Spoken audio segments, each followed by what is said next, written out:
Okay, we're live on all of them. All right, everybody. Here we go, here we go, here we go. If it's your first time here, my name, of course, is Enigma. I am a variety streamer here on the wonderful Twitch platform.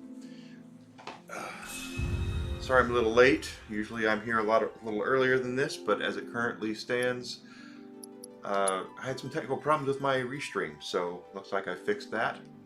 So we'll go ahead and call into account here. I have beaten this game offline, as you can tell from the chapter selection on some of these saves. Now, and of course level 70 as well, which is the max level in this game, I found out. I do plan on reloading that up once we get past a lot of the stuff, once we get to the end game stuff, because there's couple things in the end game I've not done yet. But we need to get through the Nebel region, we gotta get through Cosmo Canyon, and then the rest of Coral before we do anything else. Hey there! Hey Deli, how you doing? Deli Meats, good to see you. Alright, so tonight's bourbon is called Blade and Bow. I've had it before. It is a blended bourbon. It does not say anything about it being a small batch or single barrel. Those usually, they will wear that like a freaking badge. Alright, so we did complete most of the stuff here. So all we have left to do in the Gongaga region is really just go to here and go for the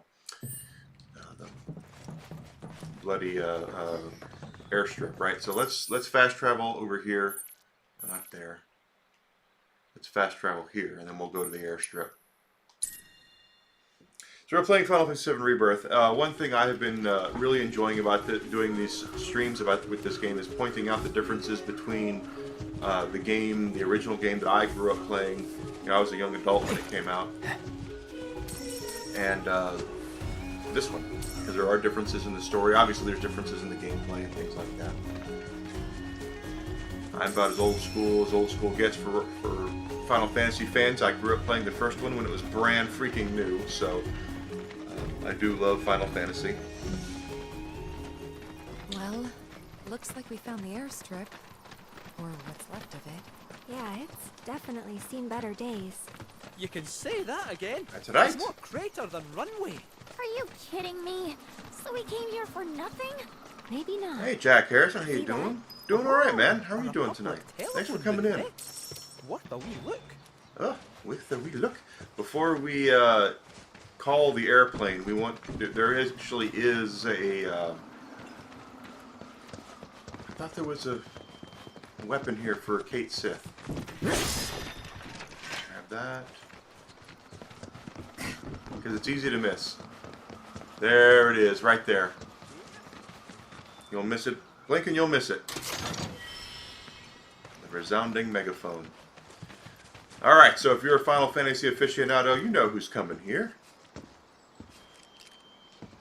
Send up smoke and we'll be right with you, folks. Bronco Airlines. Seriously? Seriously. Let's have a little bit of bourbon. So, find anything? Yeah, we gotta send up smoke. Oh, that's good. Like, Blade and Bow is a good with bourbon. a fire? Wait, you've never heard of smoke signals? Wow. What do they teach you in Midgar? Enough? Enough. Well, leave it to someone who knows more than just enough.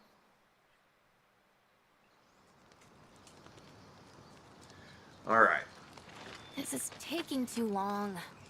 But I can speed things up. Come to me, airplane! Follow the smoke! I don't think so, Tim. Come to me, airplane! Follow the smoke! Huh? What? Look! Right on cue! Well, I'll be damned. Told you I'd speed things up. Over here! So this is the tiny Bronco. This airplane was in the original Final Fantasy VII, as was its pilot. Bravo, son!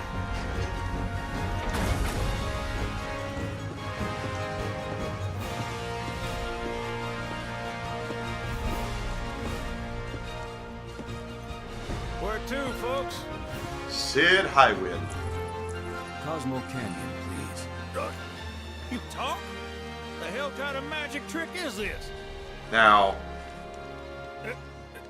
the southern accent doesn't surprise me, Not that I ain't seen crazier shit on my travels. but he cussed a lot in the original How Final many of Fantasy you VII. we got?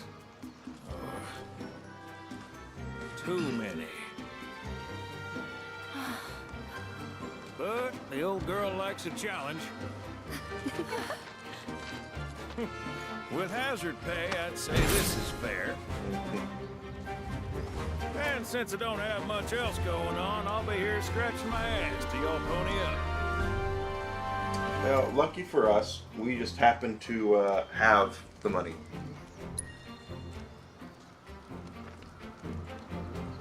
Much obliged. Hop on board and sit where I tell you. Gotta make sure my baby's balanced just so. Now, something they've kind of skipped over at this part of the game is Sid. Remember that in Junon we saw that big old airship, the Highwind? That's Sid's airship. He's the one who created that. Here we go! In the original game, he was very foul-mouthed, very, very salty. He always wanted to go to space. So the whole space theme, at least in this game, has not been touched. They hadn't talked about space at all. So I don't know if that'll be in the next game or what. I don't know. Who? President and pilot of Bronco Airlines, Sid Highwind. At your service. At your service. I must admit, I didn't expect to find a willing participant. You are truly a model soldier, my boy.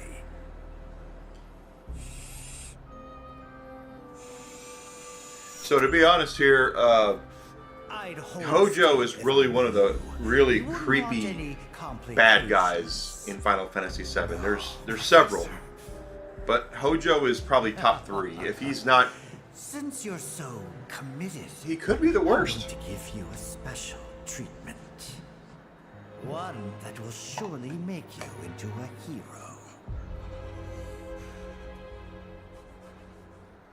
And we'll have to deal with Once, that. This would have taken years, but now it takes a mere 18 hours. All thanks to me and my singular genius. Super I genius. stand at the forefront of science, my brilliance a guiding light. Of course, we pioneers must be ready to do what others are not. Something like that. So that soldier there, the blondie with the mullet, did not exist in the first game. Completely new Though even for this I game. wouldn't dare attempt to improve upon perfection.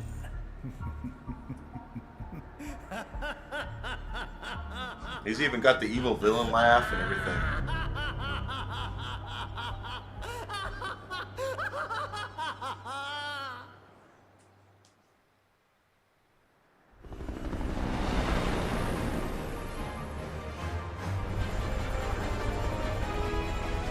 So they want me to fly, but I'm just going to let the game play itself. Before we had the ability to travel by chocobo between maps, now we have the ability to fly, but we have to pay for it at this point in the game.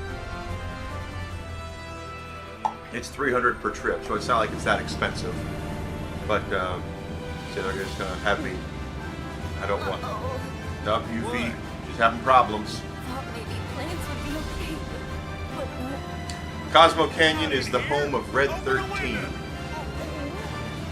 Hey, Sid. and very much like the other maps, we're going to have Worried stuff. about flying around in the open like this. What if Shinra sees us? Shinra don't own the skies. Shitheads couldn't stop me even if they tried.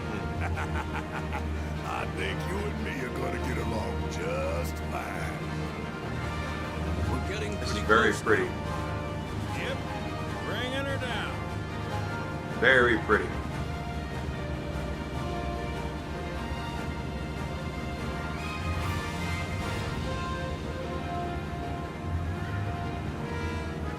Landing at Cosmo Canyon. Cosmo Canyon is going to be more of a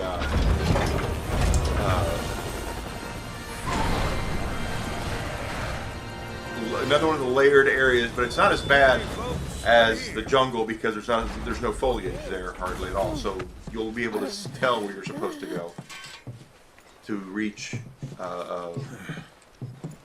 points of interest and things like that. Brought you as far as I could. Thanks, Sid. Hope y'all don't mind walking, cause now you're on your own. What about the next time we need a lift? Send up a signal. Just make sure I got room to land. Happy trails to you. In the original Final Fantasy VII, Sid was actually a party member. He is not playable in this game.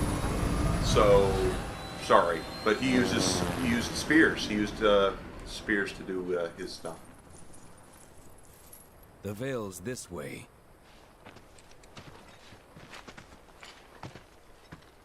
So we'll find out a lot about Red 13 here. Bahamut is the summon that we get here. I want to go ahead and, even though I don't really have to do this because of the save game, we're going to go ahead and equip the resounding megaphone on Kate Sith. I'm trying not to say Ketchi anymore, and anyone who, I've explained it before, but I will go ahead and explain it again, because it's a new stream and I have new people here. I have mistakenly pronounced it Ketchi for many years. Because I am friends. I am very good friends, actually. I haven't seen her in years because she lives in Japan now. But she was a translator for Square Enix, or Squaresoft at the time. And I had initially been pronouncing it the English way of saying that, Kate Sith. Obviously, Kate Sith, and I always thought it was a Star Wars reference because there's Star Wars references in Final Fantasy games usually. But in this case, I did not. I pronounced it Kate Sith because that's the way it looked. And she told me, and she is Japanese, that the Japanese pronounce it Ketshi, as in Ketshi. Ketshi is how they pronounced it. And that's the way they should be pronounced. So I have, since that time, pronounced it Ketchi. Well, come to find out, it's not a Star Wars reference, nor is it a Japanese term. It is actually a term for, it's a Scottish folklore tale for the King of Cats, basically. And so Kate Sith is actually the correct pronunciation of that, and that's something that I didn't know. I did not know that. So, I think it's very cool, and I've said it before on other streams, that Kate Sith does have a Scottish accent because it is Scottish folklore. So I really do think that's awesome. Where's my... Oh, it's up here. And I know that it's still on the internet somewhere, but I'm sure it's been amended and added to like crazy. But back when the internet first was becoming popular, I'm not going to act like that it was when the internet first started, no. In the mid-90s, when I first got on the internet, some guys were coming together with the a list of Final Fantasy references, because there's a lot of references. You know, every summon, every name, all these different things, they all have these references to what am I trying to say? A lot of references, a lot of mythological references, story references, Star Wars references, things like that. And they were composing a list of all the references in every Final Fantasy game. Well, that's when there were 6 Final Fantasies. And now there's a ton. Don't overdo it. Alright, so we need to do Moogle Mine here. Let's ride! Now we're going to use Moogle Mine, so we'll learn that.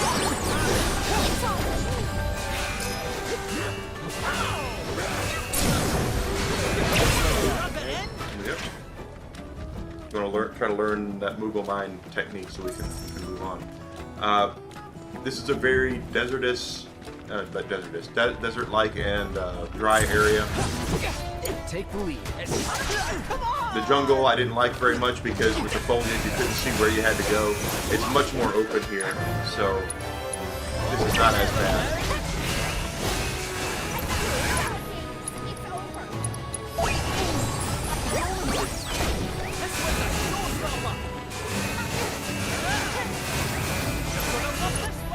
Keep using Move a Mind until we learn it.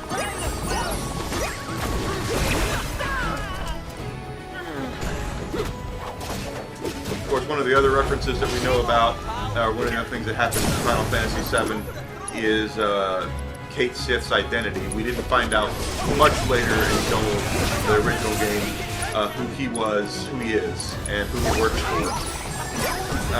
In this game, they're much more honest about it. They're much more coming out that he has connections with the Shinra company. So he just kind of bullied his way into the party in the first game. In this game, he kind of weaseled his way into the party. So there's that. We are going to have to catch a chocobo here. Look! A chocobo ranch! Shawnee, that you? It's not Shawnee. Who's Shawnee? One of your chocobos? Did they run away from home? My apologies. I don't believe we've met. I'm Kamaria, the owner. So, Shawnee's your bird? Goodness, no. Shawnee's my daughter. She's a chocobo jockey, or was, till she fell off her mount during a race. Since then, she's completely lost her nerve. Refuses to get back in the saddle. I see. Back in the saddle Tell me, again. you kids any good at riding? Yeah, we dabble. Wonderful! In that case, how would you like to use my training course? I had everything built brand new just for Shawnee, but now it's going to waste. Someone ought to put it to good use, don't you think? And who better than you young go-getters? I don't know. Ever run a ring course? It's simple. You strap yourselves in and fly through a series of hoops. I reckon you won't find a course like mine anywhere else. It's kind of Whoa, difficult to get used to. That sounds amazing! I've managed to do try them, it, right? Imagine but I how wouldn't. jealous everyone will I'm be. not good at it. But first, you'll need to catch yourself a chocobo. One that isn't afraid of heights. A fine bird like Apony ought to do you, though. Go ahead and ride her over to the training course. We gotta find her Twisting first. paths and bewildering brushlands. She'll guide you through it all with ease. So, since this is an MMO, or not an MMO, this is an open world game, a lot of the stuff that you are used to seeing in a lot of open world games, such as Assassin's Creed and games like that, Far Cry, where you have a lot of activities that to be done, same thing happens here. There's towers, there's you'll go through a lot of the same activities in order to move on and uncover stuff. The side missions and things like that, they are important to do because you get experience points, you get items, you get all sorts of stuff. And the end game of this, of Final Fantasy VII Rebirth is difficult. Very difficult. So, do all of it. Do all of it that you can.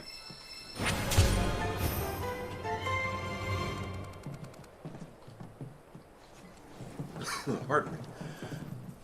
Luckily, pardon me, in my game, my save file I beat the game with, I've done just about everything. I've not done the secret summon. I haven't unlocked that yet because it's very hard to do, and I haven't done one side mission with the gold saucer. But I've done everything else. So. Don't overdo it. All right then. All right. Okay, well, let's ride.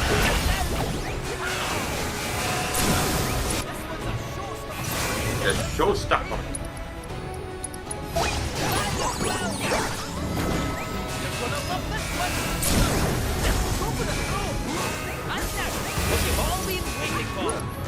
believe there's a limit break up, but I'm not going to use it.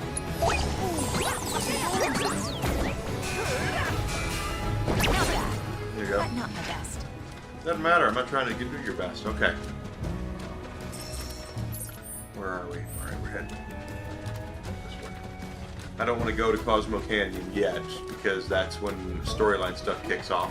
Another kind of hard part of the game. Remember to pick up your freebies. Always pick up your freebies. Anytime you see something hanging around on the ground, even if it's something you can't obtain because you have too many of them, still try to pick up everything you can because you need to get your transmuting level up. So, okay. This is our first life spring. There's usually 4 of them in an area.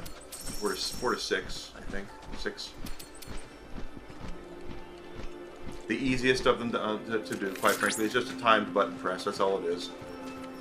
And it's always a triangle button.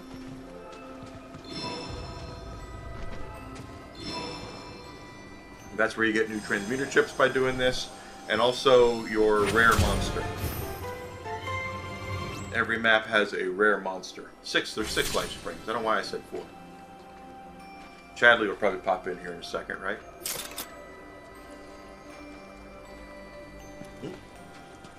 No, he doesn't. So every 2 life springs you get will unlock something. So we already have 1. So when we go down to the valley, we'll find more.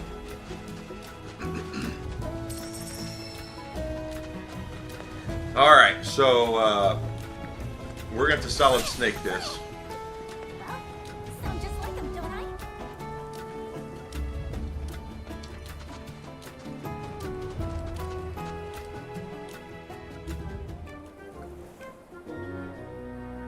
And this is going to take some time. That's gotta be Apony. No kidding.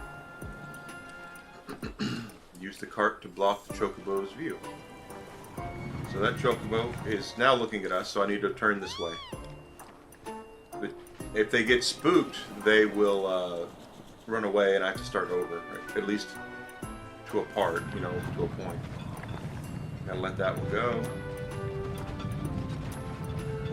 Hopefully it won't see us. But we do need this card, so. And why we scare the chocobo and the cart doesn't, I don't get it. Now, okay, we're at a checkpoint. So now we have to wait until he turns around. Let him turn. Come on, turn around, bro. I said bro. Turn around. There he goes, he's turned around. Yep, spotted me.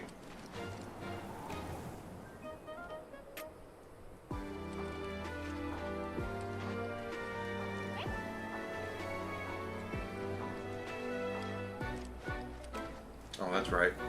I can pull it.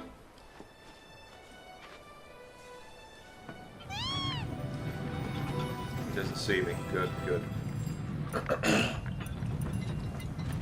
This is kind of a little bit of a that there's wrangling chocobos does take time, and there's always some sort of new mechanic to it. In this case, it is we're going to have to use this train cart to basically kind of block the, not block the view, but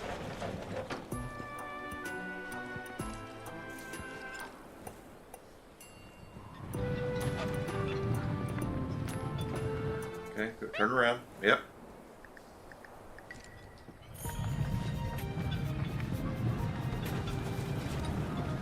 If we get by him, we should be okay. This other one's going to turn around on us too. We just have to be careful around him. Let him turn his back. Or her. These chocobos could be guys or girls. We don't know. Okay, we got the minigame checkpoint here, so I'm going to wait this out because he's about to turn around, I think. No, on my luck, he will. Yeah, see, there he is. I knew it. The second I got close, he'd turn around. Nope, stop, stop, stop. No, stop. Okay, now go.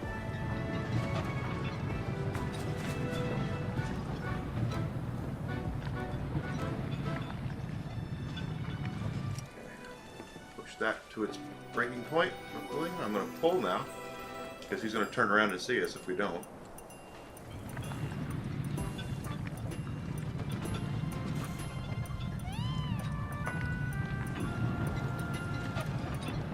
I think we're okay here. So I'm going to go ahead and start pushing again because I need to see what's in front of me. Once again, there's a chocobo there. Now, it's not going to be like prior where we can throw rocks and hit that thing, I don't think. But these are rocks for throwing.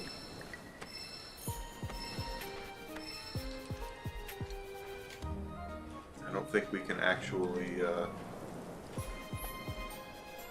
yeah, it won't let us do it. Some switches it lets you hit. What I need to do is push this over there.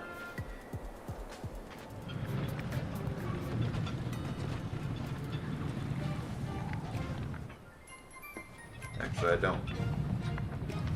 I need to leave this cart here. Because once the chain, we're going to switch the track over, but I need to distract that chocobo first, so we're going to aim a rock over here.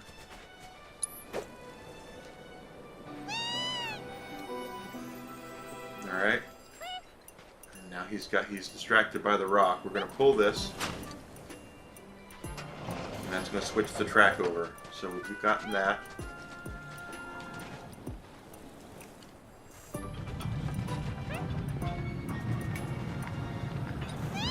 He's going to be out of our hair now.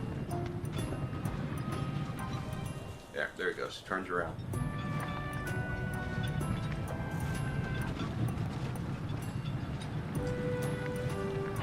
Now we're going to have to distract this guy too, because he is not moving his head.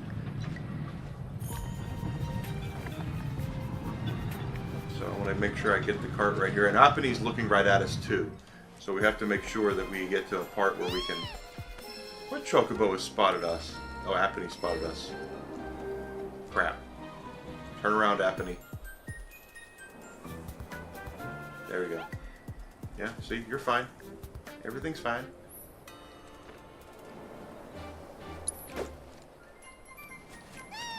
Okay. He's going to turn his head. Of course, Apani is looking right at us too, so if I can distract Apani, I don't know if we can do that or not, we'll see. And we can. Got it. So it does take time to get them. And this is this game is very much about you doing it the way they want you to do it. So there's really no bum rush way. We got you.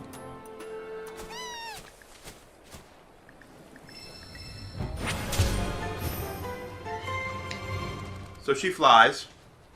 Well, kind of anyway. She floats. All right. Just hit me. You don't get sick on Chocoback. Amazing, isn't it? It's like my chocobo. Now these chocobos are fine. They're like, okay, you're on Apani, you're cool now. Or maybe my body just hates Shinra cars, trains, and boats. They ought to find a way to make the ride smoother for their stuff. Oh, wait. R&D to work. There's a baby They got chocobo. other priorities. I see him. Yeah, where are you going, bro? I keep saying bro. I don't talk that way. There we are. This will make a nice little fast travel point if we need it.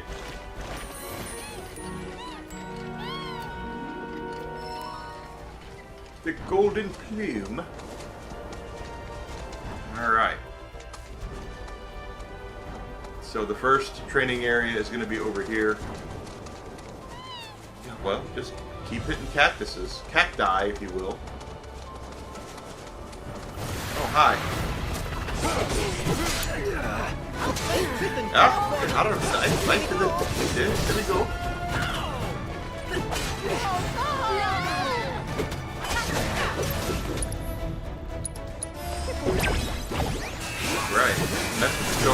mess with the movement. Kate Sif is not doing well. Hopefully this will be the last one time I have to use it.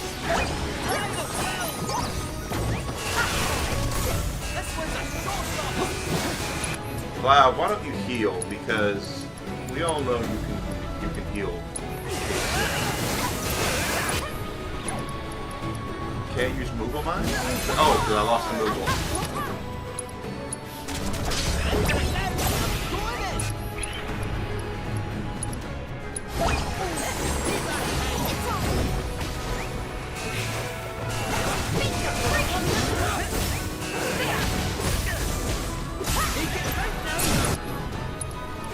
I'm not using women. How many more times you gotta use that, man? One more, it looks like, and he'll learn it. So one more time. And there's another battle over here, so we'll learn it. We'll learn it. Nothing matters, none of this matters.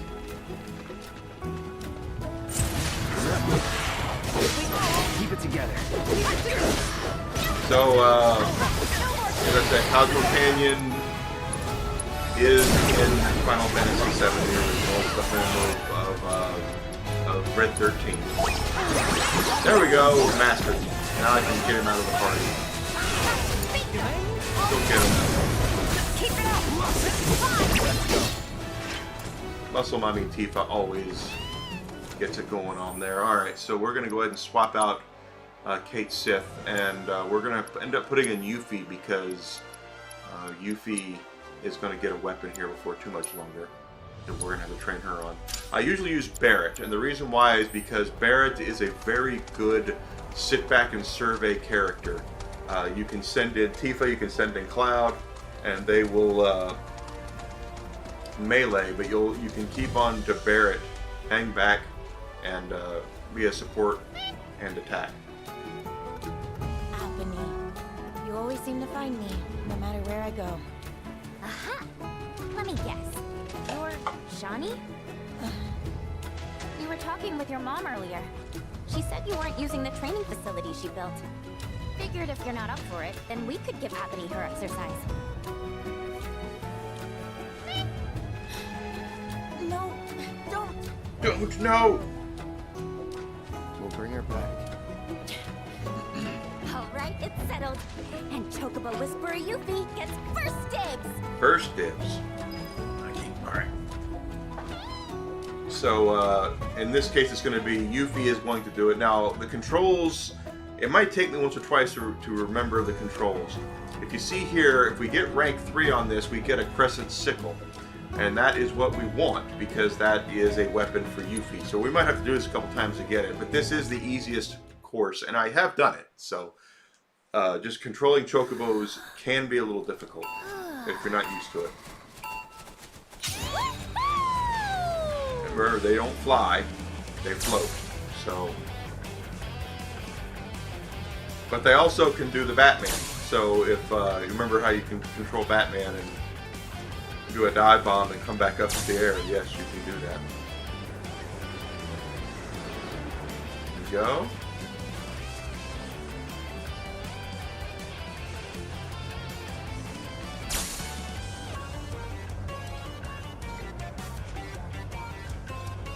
Get that one.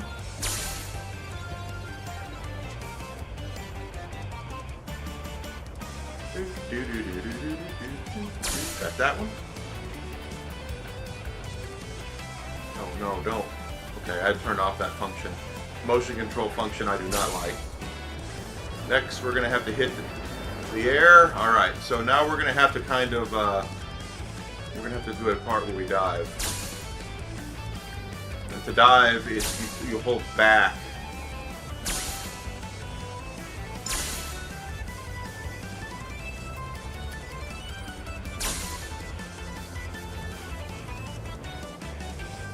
And I missed one, so we're gonna have to retry it.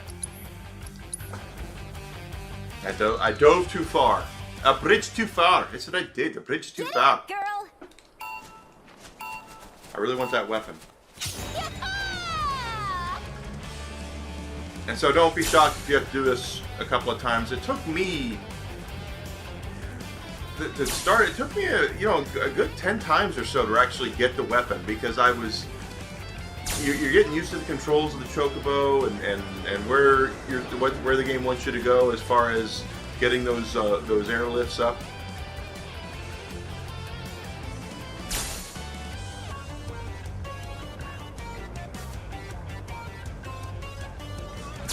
And don't worry, this is the only one we really have to do this for, because I want the weapon. We will not do it for the rest of them. We will have to complete the courses, of course. Of course. But I am not going to worry about getting all of the points. I just want it here because of the weapon.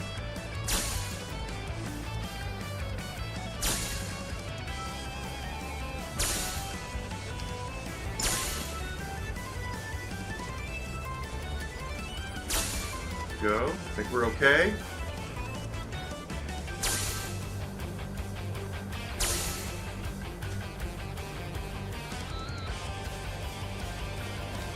Oh, I missed it. I missed it. I missed it by that much. I missed it by just a little bit.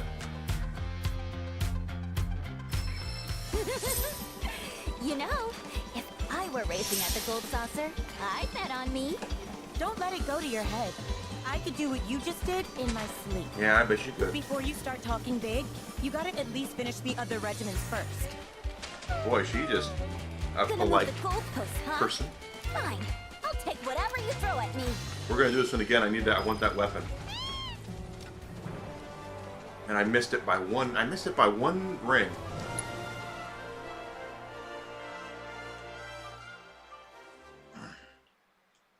Anyway. This is great.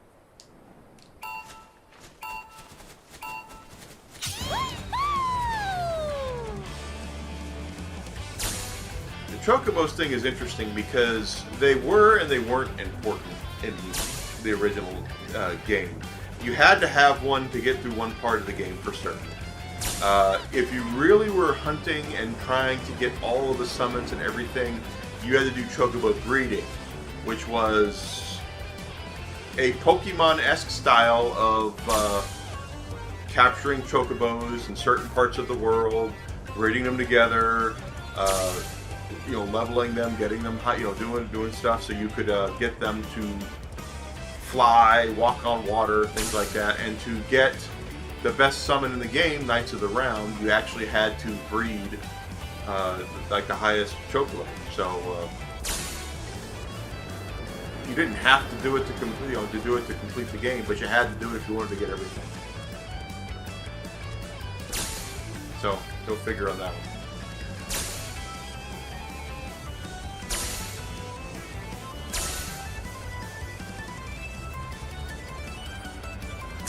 Okay, I'm trying to see where we're going here. Okay. Alright, that's a much better... Okay, we got it now. There we go. Got the weapon. I couldn't see where the 500s were. That's why we messed that up. So, but we got it now. So we got it now. Exactly why I put Yuffie in the party, because I'm going to give her that weapon, and we are going to. And where I see she's got stuff. We want attack power for certain. We want opening bonus for certain. Oh, and another attack power. Thank you very much. Okay. So now there's two other courses we're going to do to get the Chocobo stuff completed. But the game now is basically just like it is in the other open world part of the game. We can run off and find treasures and towers and all sorts of fun stuff. So we're going to spend a lot of time doing that probably tonight. Take the lead. It's on you. Deal with that. Here I Bring it down. If I'm not mistaken, no, it's Shooting Star. Okay, I already have that one. Don't think you'll walk away from this. Ready for it? Back down. Yuffie has some very good skills, quite honestly. Whirlwind is low-key one of the best skills in the whole game, and I'm not saying that to be funny. I'm just saying that because it is really good. It's very, very useful. You can use it in a lot of areas. You will regret this. Now, take that. How about this? Africa's something or other. No way. Ah! How you like this? She's still doing shooting star stuff, but we're gonna use it again. There, mastered it already. Okay. Don't get him, Keith.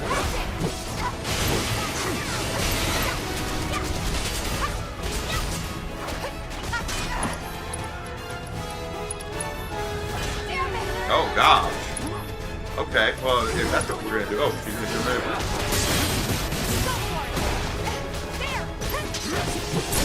Stagger. Not my best. Now, we're not going to fight anything else. Let's go ahead and swap out who we need to swap out here. As I said, I like to use Barrett a lot because he is a very good versatile. Oop, nope. We're not replacing Tifa. We're replacing Yuffie with Barrett. This is my mainstay kind of party. Now, do not forget that your Chocobo Ranch, you also have an area where you can have a seat and recover all your health. So, we're going to go take advantage of that.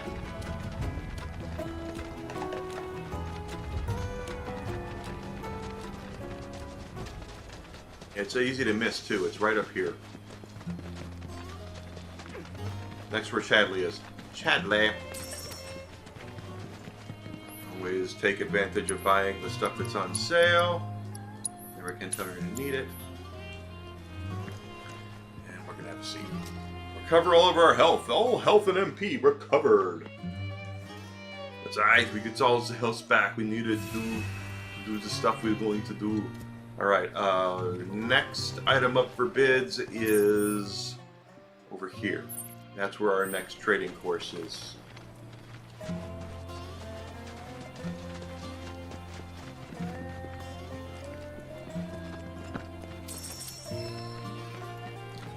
They do get more difficult. So that one, the first one we did was the easiest of them, and it took me 3 tries to get it.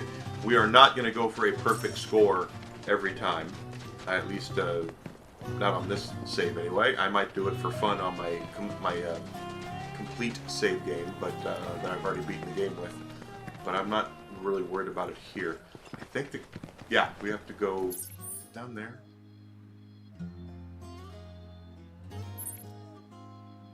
Oh, we have to go up and around. Okay, shows what I remember.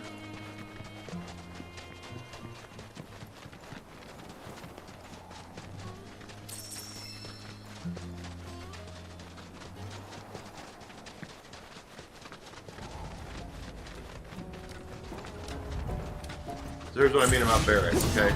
We hang back here with Barrett, and we just pick things off, build up his stuff, and then we just unleash his skills. And just let things happen like they're gonna happen. And yeah, you'll take some damage and stuff and such, but the truth is that Barrett is a very good character to use when you are just trying to establish what you're doing, and then keep staying back and picking things off. Now, I will say this: the game is not stupid. The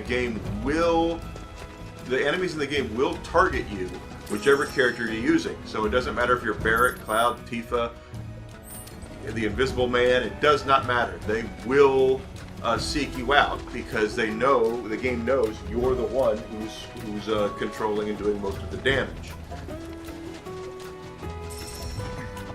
So if you're using Barrett and 9 times out of 10, unless you kill things really fast, which unless you're max level you won't, they're going to seek you out. So here's the second leg of our Chocobo training courses.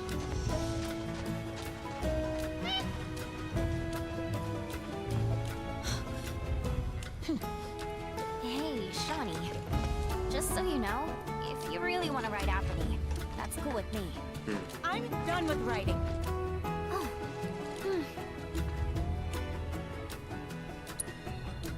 Aphanie's been a part of my family for years.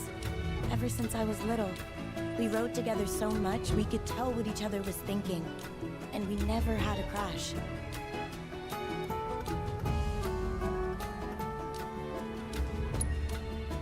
During my last race, I hit another chocobo and fell. As soon as I hit the dirt, I looked up and saw the feet, the claws, coming right at me.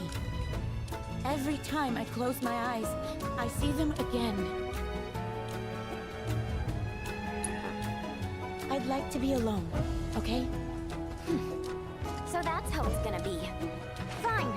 I'll give poor Aphanie the exercise she needs. Yes, I'll do it.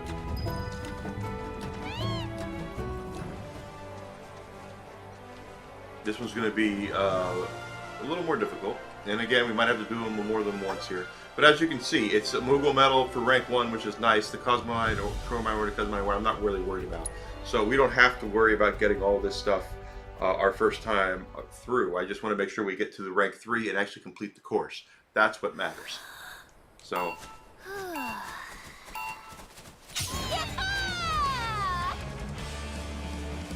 Now we have gates that move, so we need to make sure we score 3,600 points before going any further. And the next course is diabolic in some ways, so...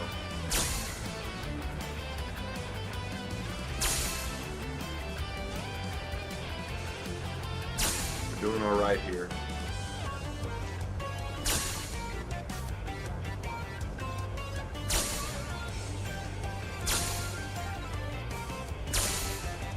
And I messed that up. See, I always... Call for a redo. Yeah, I call for a redo as well. Completely messed that up. This is great! Yeah!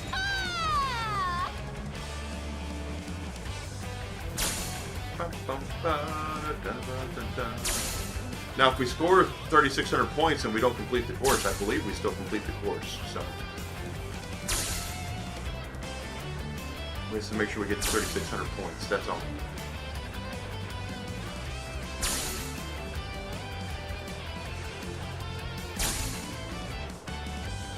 Turn off the stupid motion control. I hate that.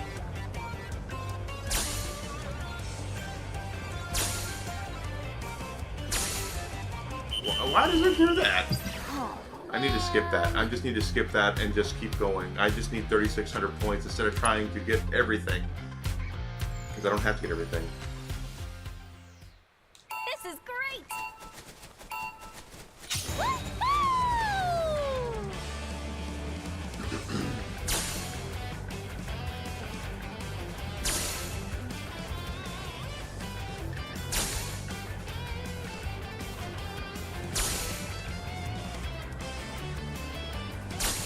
Okay, alright.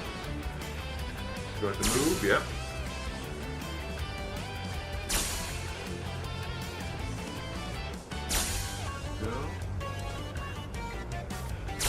I'm just going to keep on trucking here.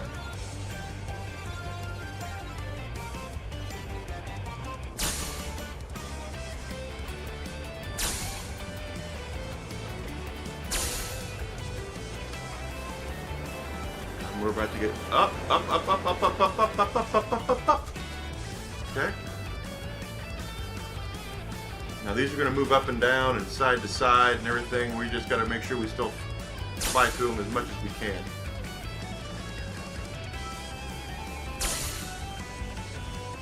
$500 is important, but we're not going to get that one. I missed it.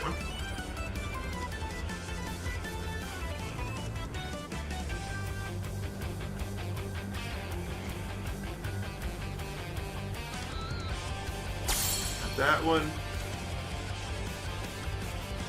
Now, if I just hit one of those, we're in like Flint. And I didn't get it. Oopsie daisy. I missed it by 200 points, by one ring. That sucks. Giddy up, girl. Don't drink and Drive your chocobos. And it's because I missed that one ring. There was that one ring I missed when we were up higher, and I missed it. That's just all it was to it.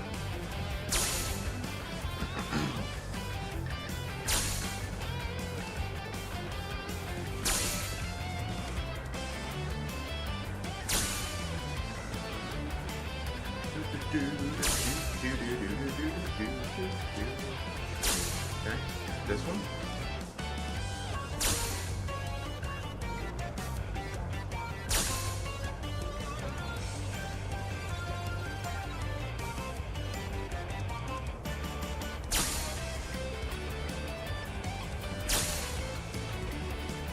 Give it to me.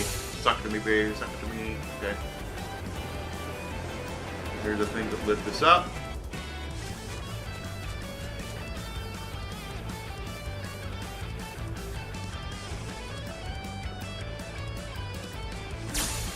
So that 500 one is the one that I missed. Kind of hoping we hit it. Kind of hoping we hit it. Kind of hoping we hit it. We're going to hit it. Good.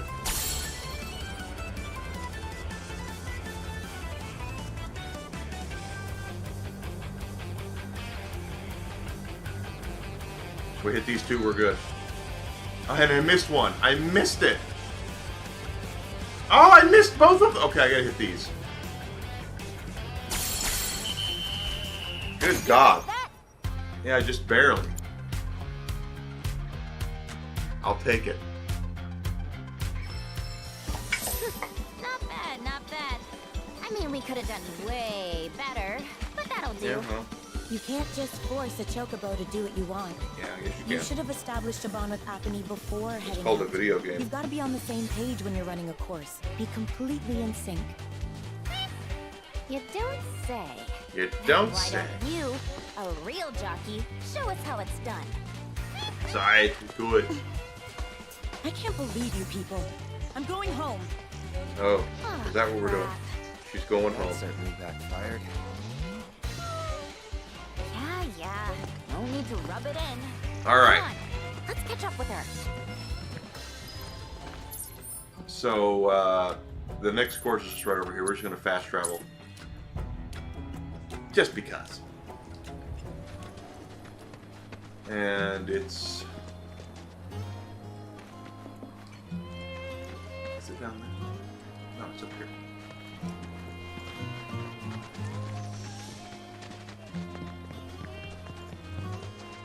This one is a little diabolical, and I say that because this is definitely about timing. Okay. Apony, what are you doing? Why are you still following me? You know I can't ride you anymore. That's what she said. Apony, I'm sorry, but I can't. I just can't. Says who? Can't or won't? You just watch. Pick one. I'm gonna prove to you that there's no other bird that can fly like Apony. I will. All right. So in this case, it's just basically going to be this is a timing puzzle. This is the worst one. Come on, just do this. Again, I'm not really worried about anything here. Barium material earrings, all that. I'm not really worried about that. All I really care about is just completing the course. So let me give you a little bit of advice right off the bat. And that is these two, those 500s, if you want 1,000 right off the bat, you have to wait to hit the button to take off right there. When they cross, that's the time you want to do it, because the floating will definitely... And I might miss it. Let's see if I miss it. I was too early. I was too early. You gotta wait till they're right there when they're right where you want them to be, and then you hit the R2 button. Right there. And you'll get 1,000 right off the bat, which is what you want. Okay? This one is going to take some dives. You will have to learn how to dive here, so just prepare yourself for it.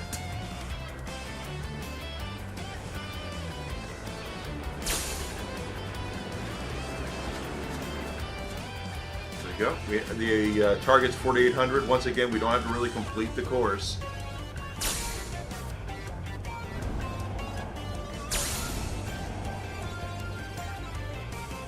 I messed that up completely. Completely messed that up. This is great! There they go. Got them crossed. We should get both of those.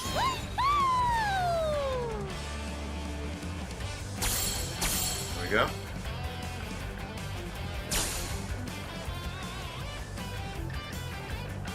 As far as the mini games go, this is one of the more annoying ones. So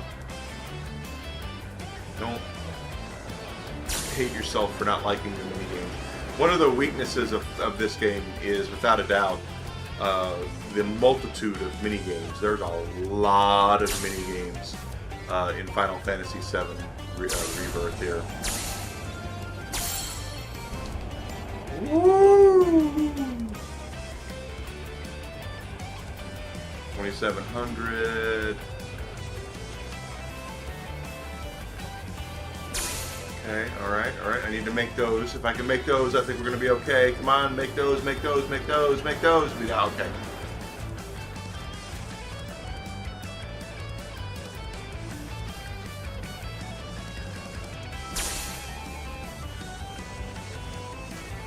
Okay, maybe not.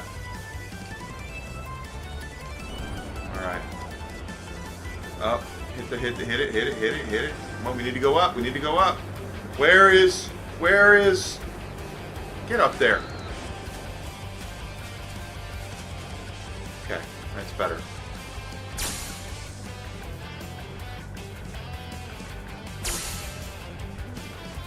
Holy crap, 500. I missed the 500. Not that one, though.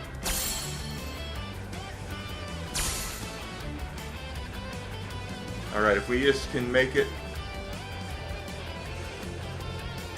No, I'm not going to make it. Not enough gust. We were close. We was close that time. So it's difficult. It's not something you're going to do in one try, you know. It takes a little bit of practice, it takes timing, it takes knowing, you know, basically what you're doing, and it does take time. And I'm sure there's some sort of savant out there who gets everything the first try, but I'm not anywhere that good. So, okay, we got that.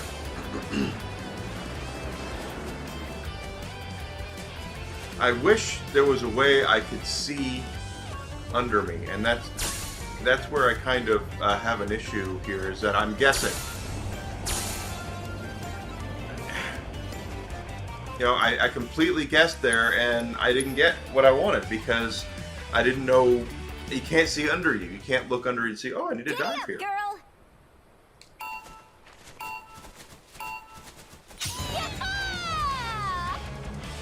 And I hit the wrong control stick on that one just completely. This is great. There we go.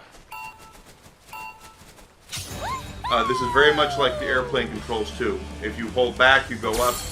On the control stick, you push up. I mean, you stay up. If you push down, when you dive bomb. So I guess you could invert them. I guess if you wanted to.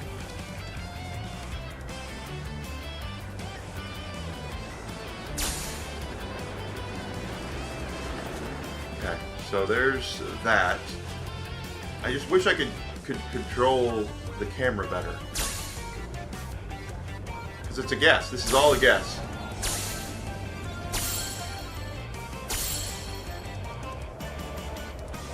And I got it, but I don't have the height, so it doesn't matter. This is great.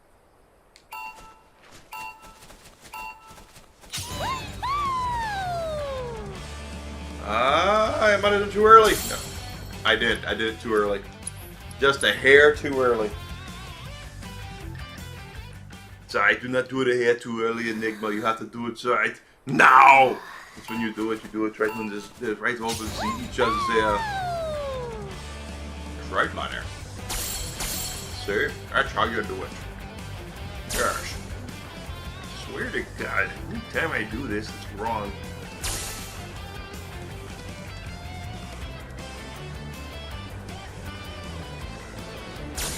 Got that one. Alright. So that last 500 can just eat me. I'm not going to try to get that one at all, but I'm going to try to get the first 500 of them. We're going to dive. Hopefully. Hopefully. Hopefully. Alright.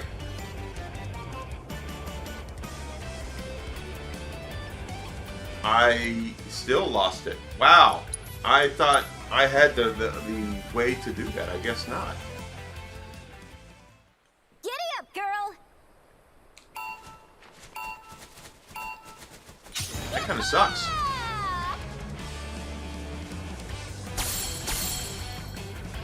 So, I hope everyone had a great week. I had a good week. Everything, you know, it's been a good week. And for those who have been with me for a while, they know that. Wait a frickin' second! Did I just see that? Been with me for a while. Have been coming to my streams. Know that until the beginning of last month, I was having some real mental health. I was having a crisis, quite frankly, a mental health crisis due to my job. You know, I was having a lot of problems at work, and things changed at the beginning of last month. I did. This one I've been missing the whole time.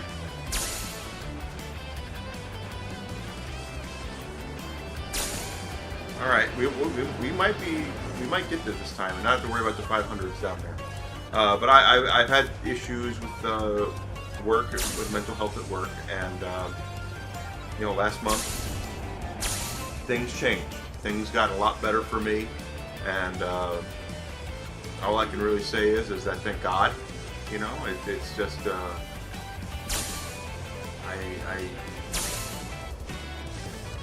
I don't celebrate when bad things happen to other people, but in this case, they deserved it. So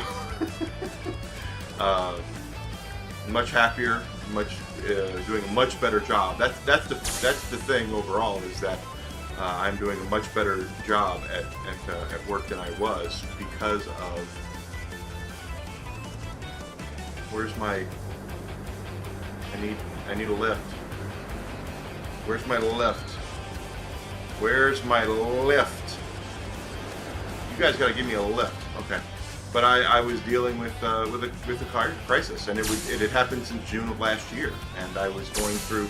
I know I would tell people, "Oh, I'm fine, everything's fine," and in reality, it wasn't. You know, it really wasn't. So I missed that one. And I was struggling. I was really struggling, and I'm just so glad. Unless if I can make that, I'm not going to be able to. Nope, not happening there. All I got to do is get the smallest amount, and we'll beat it. Giddy up, girl! But beginning of last month, things changed, and I have been much happier. And I'm doing a much better job, and I've just been doing great. And I hope everybody else is doing great too. I really do. It's best advice I can offer to people is just to say that continue to do your best in everything that you do. Don't fret over things you can't control. Is the best advice I can offer. There's going to be a lot of stuff in your life that you're going to want control over that you have no control over. And it happened to me. There we go. All right. I think we're going to get it this time. As long as I don't screw up.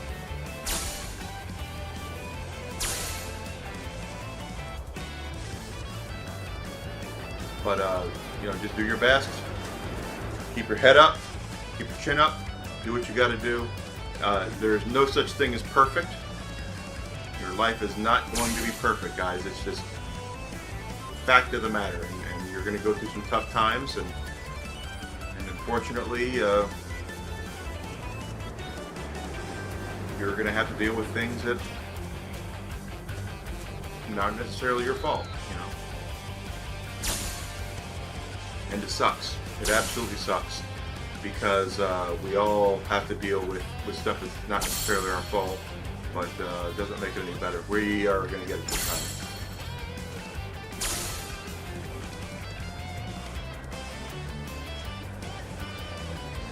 Now, we don't have to complete the course. If we land here, we still win. So, finally, got it. Yeah, really. That's a hard course. But it's just, you know, oh gosh. Okay. You see me? I aced it! And it's all thanks to this chocobo, Apony, the best of the best. Don't you think I know that? There's something on your mind. Just say it. The day I fell, I got overconfident. Figured I had the race in the bag. Don't we all I figure started that? thinking about all the ways I was gonna spend the prize money. I wasn't focused. But when I was rounding the final corner, Apony and we got out of sync. Before I knew it, I was in the dirt. Apony jumped in front to try and protect me. And because of that, she got herself hurt. She got herself hurt. So I Cute. just can't get back in the saddle. I can't. Back in What the if I hit saddle her again. I'd never forgive myself. You're up, Mr. Merc. Put those chocobo interpreting skills to work. Apony just said, "Get over yourself, girl." It was a terrible accident. But we've learned from that experience and can grow.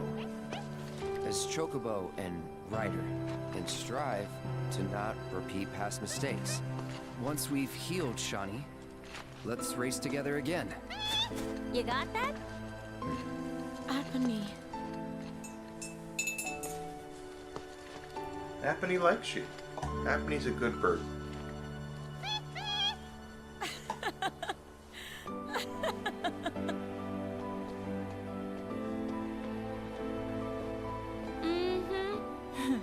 I'll rest up.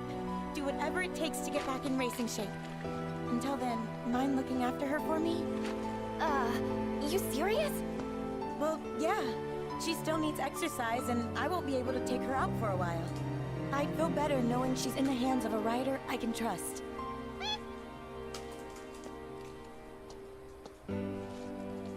I'm sorry for making you worry, Mom. I promise I won't give up. Not again. That's all I wanted to hear. Be warned, when I'm healed up, you're going down. Bring it on! Bring it on. Okay, so we completed that side quest, Bonds of Trust. Now we can go back and do those courses at any time we want.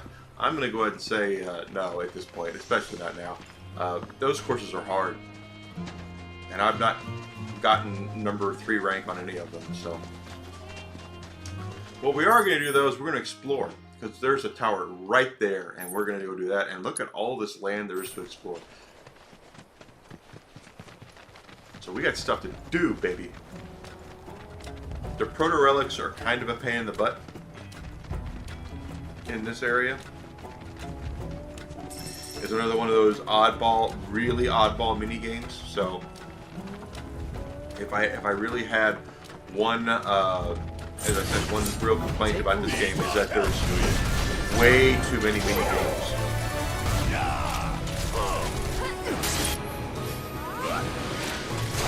Oh, okay. Is that what we're doing today? You don't mind, keep pouring it on. That's right.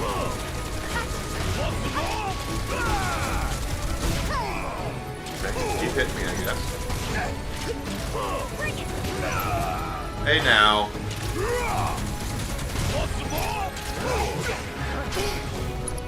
Okay, first of all, we're gonna maximum fury you. Don't go to that asshole.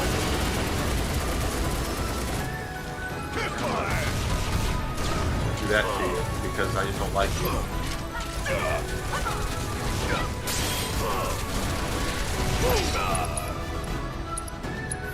Check out this shit right here. you are trying to stagger an enemy, you want to use Barrett's focus shot. If you're just trying to do damage, use maximum speed. I could do that again. That lasted a lot longer than I wanted it to, but it's okay.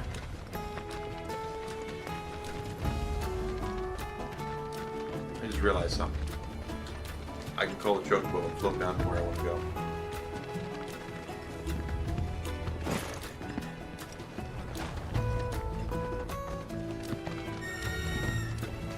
Come here, Apney. So you can only launch a chocobo off of these kind of areas that have that chocobo down thing. And you hit the R1 button, and you go down. Now, I did see there's a treasure chest over here, so we're going to go check that out before we go down.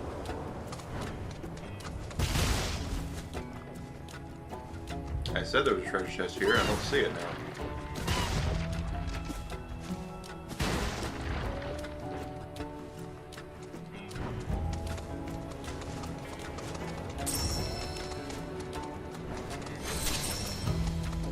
Area of interest. Does that mean there's chests here? Oh, there's one.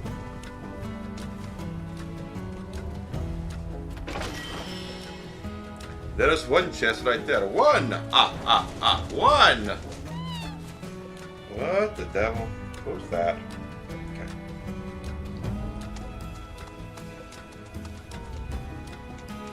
Alright, there should be another one. Just head over here. It's probably somewhere over here. Oh, stop! Okay. It's probably up here. Because you have to float around. Okay, here, slow down. Bloody battered. There's the treasure chest right there.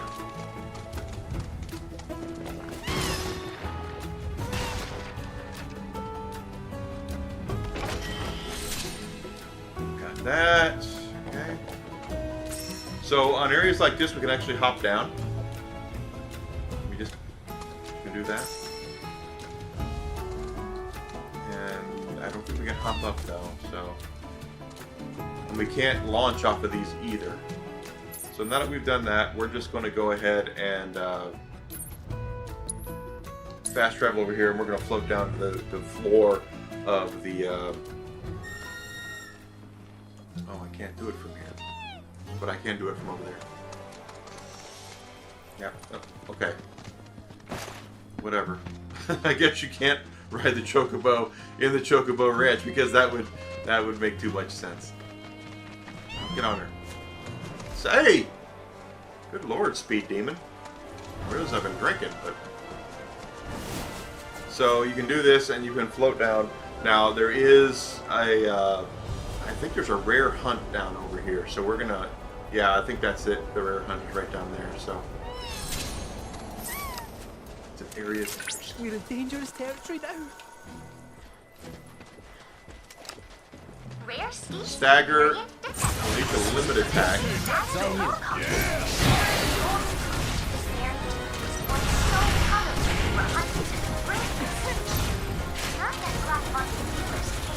Given this tragic, bloody history, one can hardly fault this.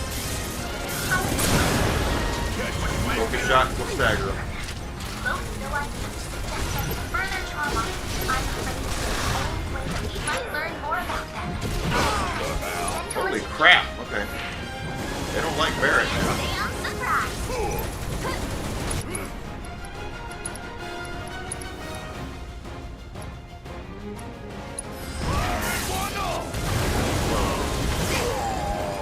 Okay, we're just... Cloud needs to heal, so we're gonna cure. Oh, we need to cure. Oh gosh, we need to cure everybody. I don't have what I need. I can still fight. Bring it! There! There! Keep it up! And she's gonna do the limit attack. Let's finish this! Give him your all! Bring it! Wow, keep it up! We did him. All 3 in the first one. You managed to complete all intel objectives. Awesome. Awesome job. Now we're going to have to listen to him and argue with Mai. Oh, no, I guess not. That really took a number out of us, so we're going to go ahead and heal quick. Plus, we have to go back up there anyway, so we can float back down. So let's go up there, and we're going to have a shade.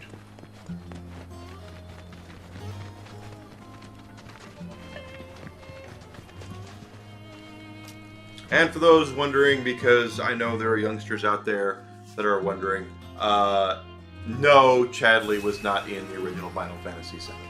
And I know there's people who have been very mean to Chadley online. They're like, oh, I want to punch him in the face. I'll tell you, he's a nice kid. He's not a bad kid at all. He's not a bad kid at all. But the truth of the matter is that he was not in the original game. There was no Chadley. So, go figure. Alright, so now we're going to float down to the floor, or we're going to go over there. See, there's a tower just right there. So let's see if we can make it there on Chocobo back here. I think we're going to make it. And I do see some desert. Sahagins, is that how you say their names? They're right there. So we're going to have to fight these guys. 3 of them. Take the lead. About damn time.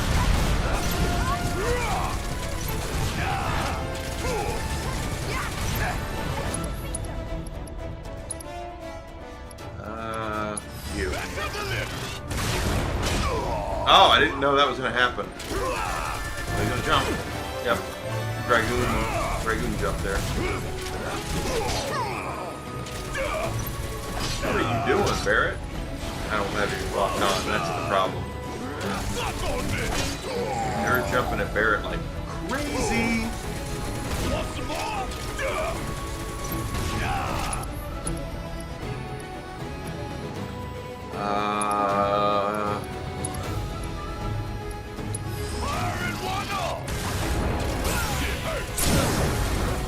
That one's done.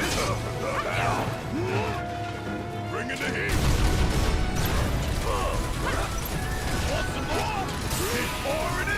Okay, got that one. Okay, alright. You. So we're gonna take him out. It did.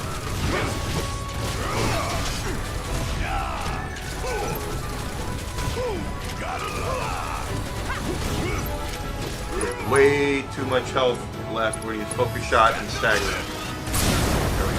That'll take him out. So doing that is going to get us up here. Oh wait, hold the phone.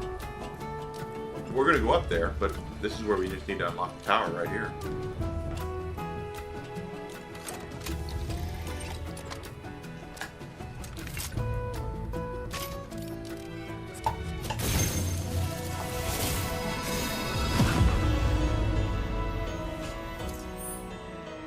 Alright, so that's going to unlock, or show us where there's more things to do.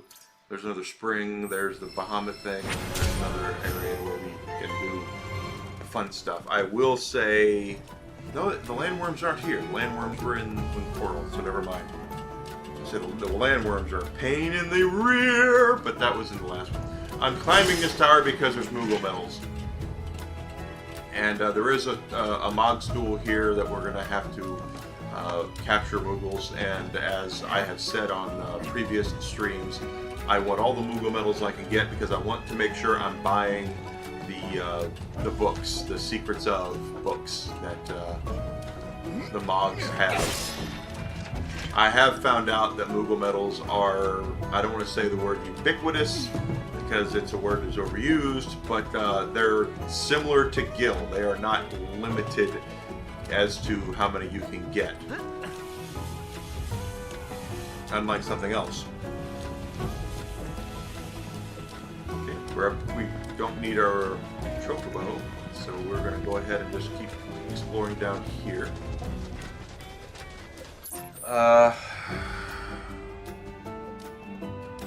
We are going to need the Chocobo to get over there. So.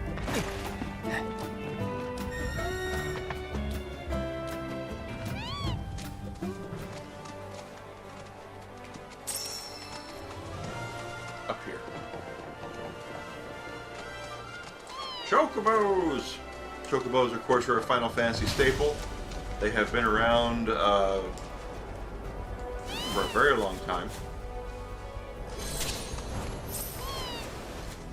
Alright, the sanctuaries are needed to make the enemy, the summon weaker when you fight them to claim them. These are basically, I've heard it put as DDR, and I think that's kind of funny, but it's just timed button presses according to what they say. And they do, now that we're at this part of the game, there's only one summon more powerful than Bahamut. This is kind of a pain. So, square, triangle, square, triangle, square, circle, square, circle. Okay, so it's square, triangle, square, triangle, square, circle, square, circle. Let's see if I can get it. Square, triangle, square, triangle, square, circle, square, circle. I got it.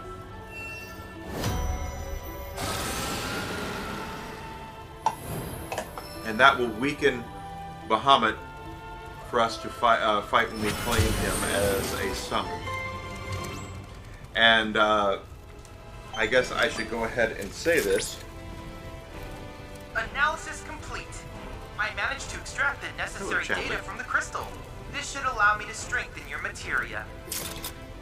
You have to get all of the summons to do the secret summon. You cannot do the secret summon without unlocking everybody. And I will go ahead and say this flat out, quite honestly, because it is 100% true. The summon, the last summon we get that's not the secret summon, is a complete pain in the butt to get. So, getting all of them is valuable, of course, but I'm flat out telling you, Odin is a rat. What's the word I want to use? That I don't cuss on stream, so I want to cuss, but I don't. Oh, I see a baby chocobo. He wants us to unlock his thing.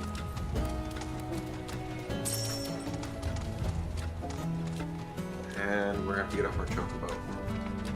No, get off, get off, get off, get off. Tifa likes us. I like that.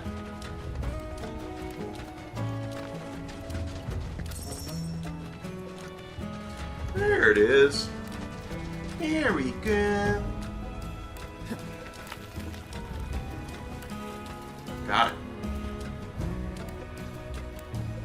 So, usually, guys, I stream on Sunday mornings as well, but this Sunday I will not be here. I have a previous engagement with a friend that I don't want to say need to go to, but I want to go to. And, that's what I'll be doing. So, Sunday morning I will not be here. That being said, I have been known to do bonus streams, and I do plan on doing more of them. When my girlfriend, the boss, I call her lovingly, is out of town. And I know she'll be out of town coming up here in the next week or so. And it might only be for a day. But if she is gone, while the cat is away, the boss is away, Enigma plays. So I will be here to do... Oh, these are the Sahagins. Okay.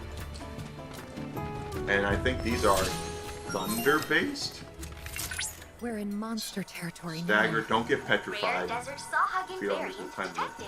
Commencing guidance protocol. As their name suggests, these Sahagins are So, Muscle Mommy Tifa is the one we want when we want to stagger. You're not aware how staggering works. It's all about hits. And good old Muscle Mommy knows how to do it. I would imagine those fiendish spikes offer them a measure of offense as well. Remember, the Sahagins have home field advantage, so take care not to fall prey to their tactics. Best of luck. I'm gathering combat data on target.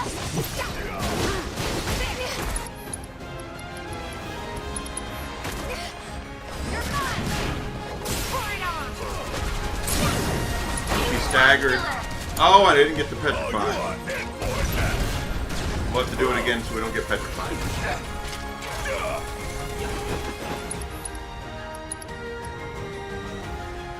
That one's dead.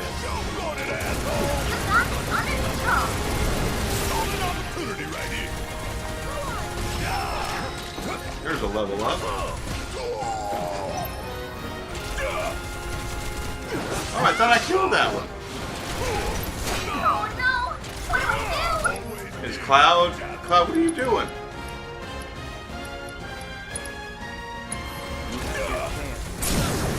No, I'm cheering for staggered. you. Come on. Check out this shit right here. Stay down, asshole. We got it. Oh, yeah, see ya. But we'll have to do it again. Luckily, everybody leveled up. You were unable to complete all the objectives. Well, thanks for reminding me, Mai. Usually I would travel back and recover, but here's what we're going to do, because I'm just this kind of guy. Yuffie is not going to be used here, so cure everybody, and we'll just do it again.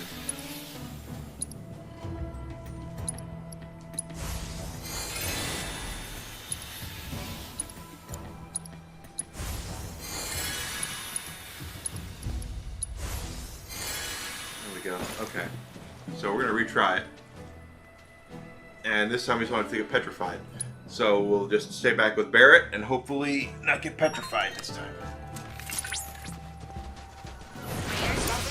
Keep it together. Commencing guidance protocol, as their name suggests. These Sahagins are closely related to those found in the They have instead adapted to the desert. They possess the same intelligence and social behaviors, and have been observed hunting in groups that can treat like animals.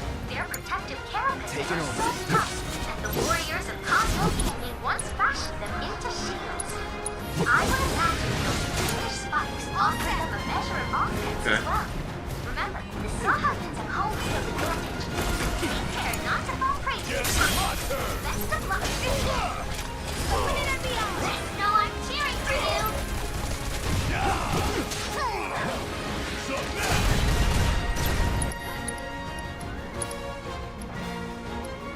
Oh, this one's gone.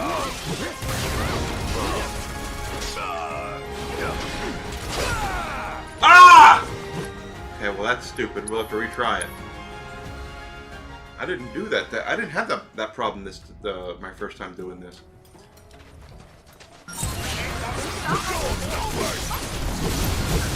Guidance protocol, as their name suggests. These Sahagins are closely related to those found living in the sewers of Midgard.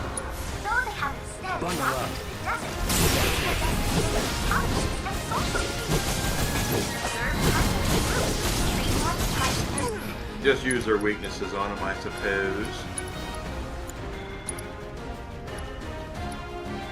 Their protective carapaces are so tough that the warriors of Cosmos once fashioned them into shields.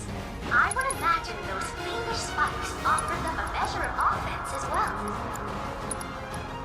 Remember, the Sahagins are home field advantage. Take care not to fall prey to their tactics. Don't overdo it. Need my help, do you? Analyzing biological data. Stay in between them. It's good. We're good. We're good.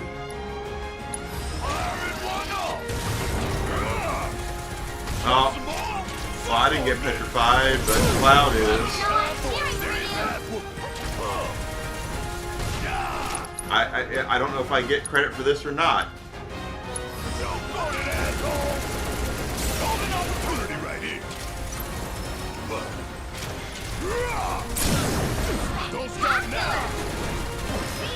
I got credit for it. Cloud got. I switched from Cloud, and I got credit for it. So we got credit for all that. Good job. Good job. Way to go, team. That's a good team. We did a good team thing there. We took care of everything that needed to be taken care of. So way to go.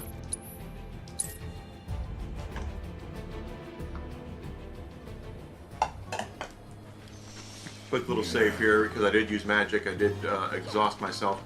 We're at a part of the game, guys, where a lot of the enemies are, unless you know exactly what to do, which I should because I beat this game already, you're going to have some issues maintaining health and things like that. I think that's why the fast travel system is actually as forgiving as it is. is you're going to have to come back and go, okay, whew, all right, we have to do something about that. I think that's kind of where we are with this. Oh, pardon me. Okay, so there is something up there. Pardon me. It's a golem. Oh, look, it's another chocobo. Let's get another fast travel point. A baby chocobo. And we're gonna hug this one because I like hugging cute things.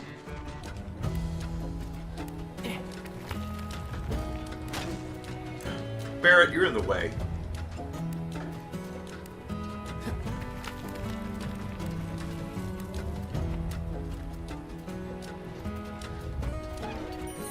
Alright, so that's done. Got that up. We're going to hug this chocobo because he is a good boy, or pet him anyway. He's a good boy. Or she's a good girl. Chocobos are cute. Alright. Well, thank you. Alright, our next tower is over here. I know we need to get this one, but I think we need to come around to get to that one. So we're going to go ahead and just run around here and do stuff. Because there's stuff to do. There's lots of stuff to do here in Cosmo Canyon. As I said earlier, Cosmo Canyon was a part of Final Fantasy VII. It was kind of an odd spot of the game, quite frankly, because... How can I put this? And I mean this with all due honesty and respect to the original game, because the original game is not bad, it's good. Horribly translated, and there were some problems. Okay, no, I don't want to do that. Okay. That's the way to do it. Basically, the game kind of took a turn for the mystical in Cosmo Canyon. Everything was pretty much science-based, for the most part. I know there's magic in Final Fantasy VII. I'm not saying that there's not materia and all that sort of thing. But things had reasons for existing in the original Final Fantasy VII, and it was okay. That's where we're going. There was scientific facts as to some things. You know, we use magic because of materia. Materia exists because it's in the live stream, etc., etc., etc. Yes, I do get that part of it. The odd thing is that here it became more of a mystical thing, where it's, oh, the planet has a spirit, and there's magic, and things fight back, and it just became more of a religious experience at this point in the game. Not that that's bad, it was just a change.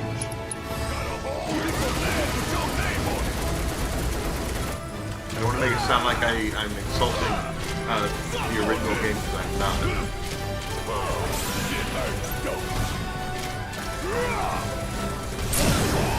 There are certain games that I say don't need remakes or sequels or anything because it cheapens the original experience, and I do still believe that for several games. Just see The Last of Us Part 2 is one of those games that actually made the original game, which was a masterpiece, worse by having a sequel to it. Final Fantasy VII is not one of those games. Final Fantasy VII was a product of its time. It was released in 1997. It was localized here in 1997. It was during a time period when the world was a lot larger than it is now. You know, it's if you take enough courses online right now, you can learn Japanese, conversational Japanese, enough to actually, you know, have a conversation with somebody in Japanese. It wasn't like that in 1997. It really was not. I mean, I took a semester of Japanese when I was in college, and it was one of the hardest classes I ever took.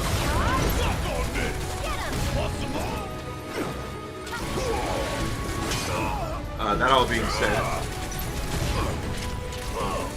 the people who did it did the best job that they could, because they thought they had to, and they did to a point, localization. I know that's a hot button issue right now about localizing Japanese games, and what I mean is that there are certain things that don't translate well into English, and I understand that mentality in jokes and things like that. I understand it, I get it, and there is some validity to that. I don't subscribe to, oh, this is a port. Okay, I didn't know this was here, but that's for much later.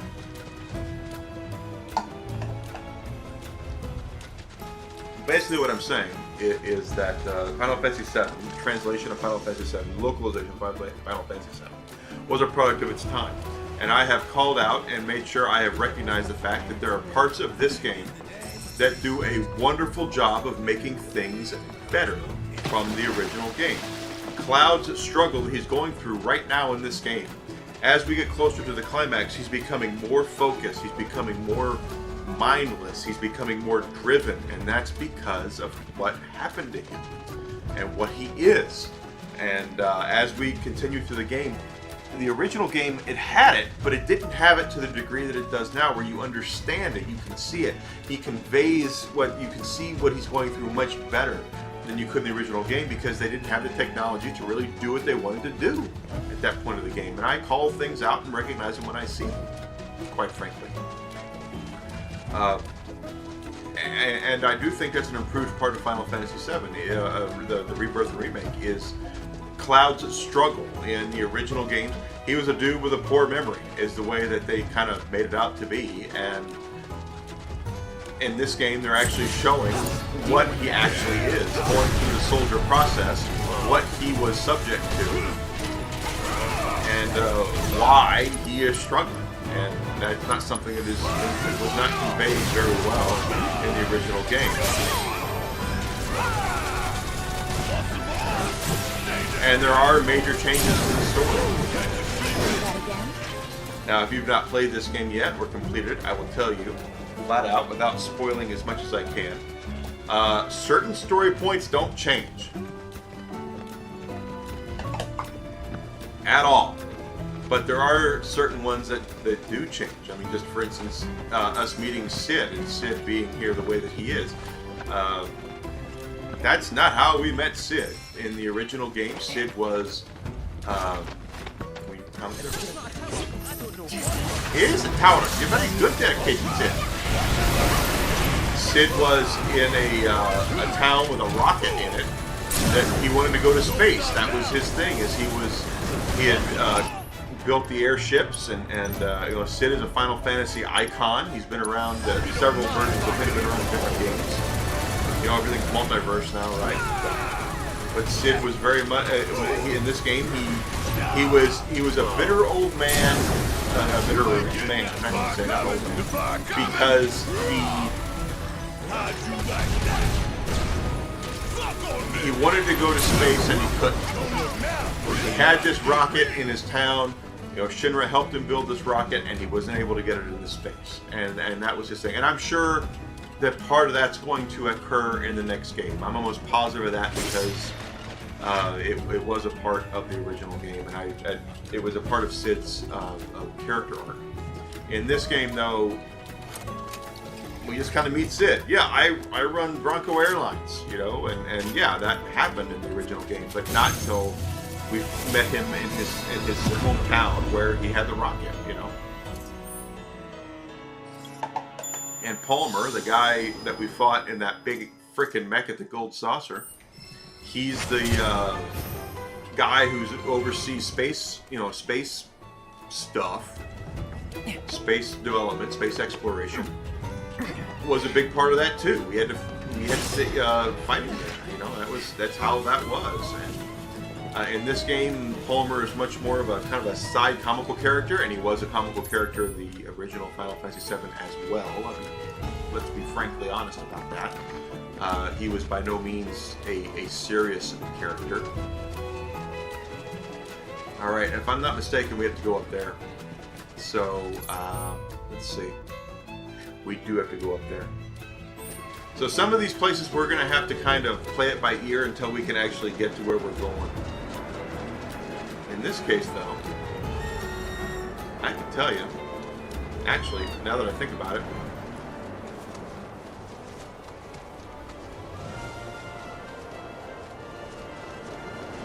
These have ramps, so we're going to be able to do some stuff on them.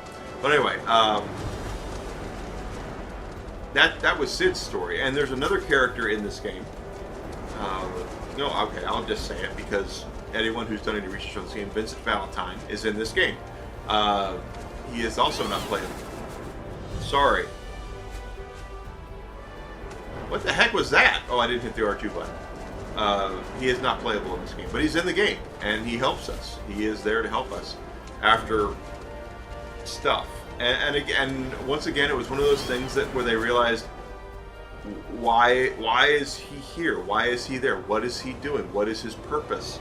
And they did a better job, in my opinion, of explaining why he is there. Not who he is, because that's something that is left for a little later in this game and in the next game, I'm sure.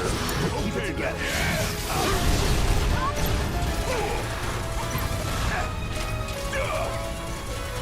But he does help. You know, he is a party member in the original Final Fantasy VII. He was a secret party member, just like Yuffie. You know, Yuffie is a official part of our party in this game, and she is. But in the original Final Fantasy VII, her and also Vincent were considered to be secret characters because they were not required to complete the game. They were not. Yuffie had a side story you could do if you had her, but you didn't have to have her. And Vincent was very much the same way. You did not have to have him to complete the game. So they were considered to be secret characters, very much in the vein of Umaro and Gogo from Final Fantasy VI, two other characters that were in that game that were not required to win. You did not have to have them to beat the game. They helped immensely, but they were not required. And Mog was kind of that way too, so we can consider Mog kind of that way as well.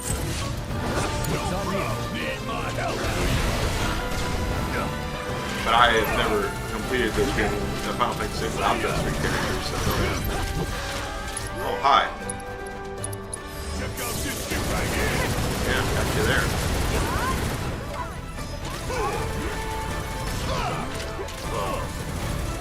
There you go.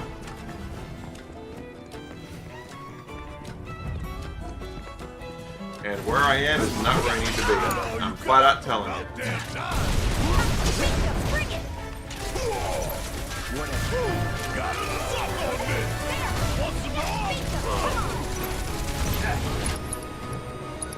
Now we're gonna focus shot this guy.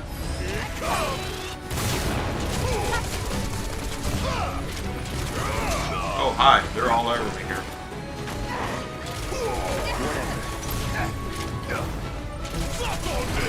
Holy crap! Okay, guys. Alright, they're just jumping me into oblivion.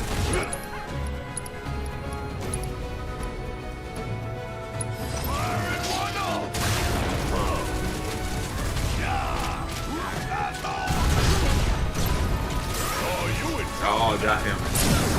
He's gone. You're next.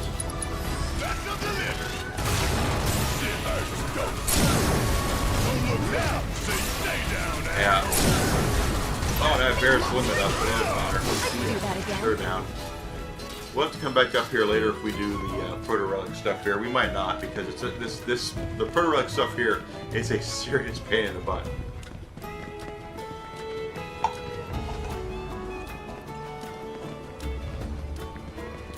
And I mean that with all due respect.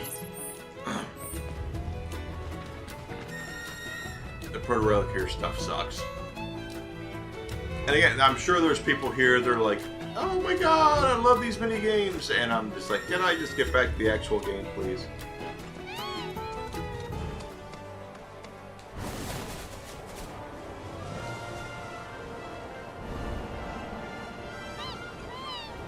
Oh wow, okay.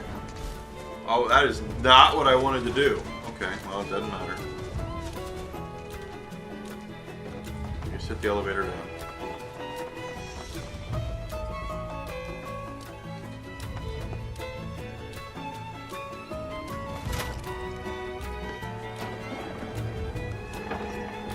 But, you know, I've talked about it before. Final Fantasy VII, for its time, was the most hyped game of all time, quite frankly. And it was eclipsed shortly thereafter by, you know, just go through the list, guys. Zelda came out a year later. Maybe 2 years later. I don't remember exactly when. It wasn't breaking. But Zelda came out after that. And then, of course, we had, Ocarina of Time, is what I mean. Then we had Halo, and Halo 2 was up there too. Metal Gear Solid 2. You know, games eclipsed the hype of Final Fantasy VII, but Final Fantasy VII was the first exceedingly overly hyped game, and I'm not saying that to be insulting to the game at all. I swear I'm not. It was, but you could not open a magazine that had a video game in it for a year. A full 12 months. I'm sorry, that was not didn't have Nintendo in the title. That didn't have a Final Fantasy VII write-up in it. It was hyped up for like a year, and it was, here's new characters, here's what you're going to be able to do, here's some summons, here's this awesome stuff you're going to be able to see and do in this game. And it was insane.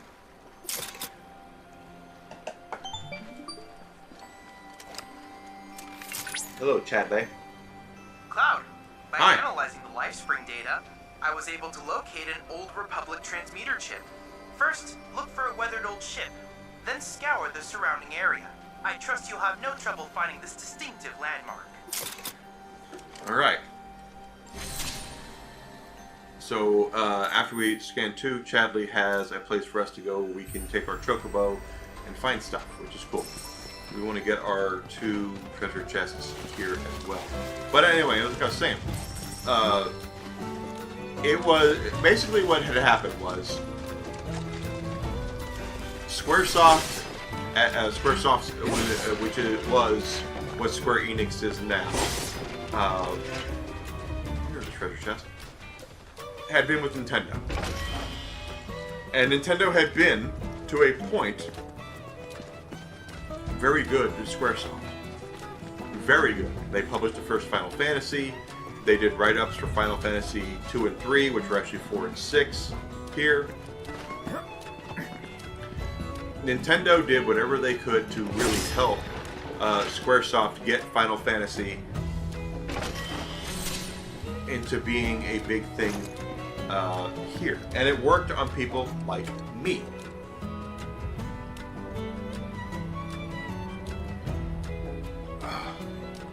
So sorry. I needed that. It worked on people like me. I remember Nintendo Power used to be a bi-monthly magazine where every 2 months you would get an issue of Nintendo Power. Well, the year before they decided they were going to go monthly, every month they would send you, for I'm going to say for free, but as part of your subscription, a copy of a strategy guide for an upcoming Nintendo game. And I still have them, I believe. I know I still have the one I'm about to talk about. But they had Ninja Gaiden 2 was one, Super Mario Bros. 3 was one, and Final Fantasy. Final Fantasy was one, the original Final Fantasy, and I still have it. It's not in good shape because I took it everywhere with me. I'm not kidding. I would take it to, we would eat out. We would go, my parents, I did not grow up to be a rich young man. I was not a rich young man growing up. I was not spoiled whatsoever. What I had, I was lucky to have. But at the same time, I am thankful for what I did have. Okay, I'm not complaining at all. That being said, we would go out to eat once a month. We would go to like a Red Lobster or something, and that was our one family time out for my brother and I and my parents to go out and have a meal together, a nice meal, and I know Red Lobster is not considered to be high, cuisine these days because of cooking shows and whatnot. But for us at that time, Red Lobster was a big deal. It was a very big deal for us to go to Red Lobster. and we would go once a month, and I would get the popcorn shrimp, and I would get a salad with blue cheese dressing, which was great because I loved blue cheese. I didn't know a lot about blue cheese, but I loved it when I tried it. We'll come back here later. That's a big deal later. I took my Final Fantasy strategy guide with me everywhere. I mean, I'm dead serious. It went with me everywhere. And I even took, if you look up in the, if you get a chance to look at the original guide, I'm sure there's probably scans of it online somewhere. I actually tried to teach myself how to do calligraphy because in the upper right-hand corner of every page of the guide was a capital calligraphy letter. Now, I'll tell you flat out, I did not do very well with it. I cannot do calligraphy. But I need to recover. I still try. And I took it with me everywhere. I took it to school. I took it when we went out to dinner. My mom and I would go to the store with my brother. I would take it with me there, and I would read it. I had that thing. I memorized that entire strategy guide. Now, I can't tell you I still remember everything about it because, guys, that was almost 40 years ago. And that hurts me to say that. It really does. It was almost 40 years ago. So I do not remember everything I read in that strategy guide. But I will tell you that to this day, when I play the original game, which has been released many other times, but the original game that I play, I don't want to do that. I got those. Okay. I want to fast travel here. It's like clockwork. I know exactly where I want to go. I know what I want to buy. I have to save up for stuff here. I remember some of the maps, especially early on, because the original Final Fantasy was a very unforgiving game for a couple of reasons, but it's very unforgiving. Take the lead. I love Final Fantasy, and Square's Nintendo had a lot to do with that. They published the first game. They made the first strategy guide. They had write-ups on it. They did whatever they thought was right to make Final Fantasy a big deal here in the States. It worked to a point because it actually made a very small, I'm pointing at myself here, dedicated fan base. Okay, we were a small but dedicated fan base, and I can tell you that I always said that because of games like Final Fantasy, that it's wrong. Here we are. I got it right now.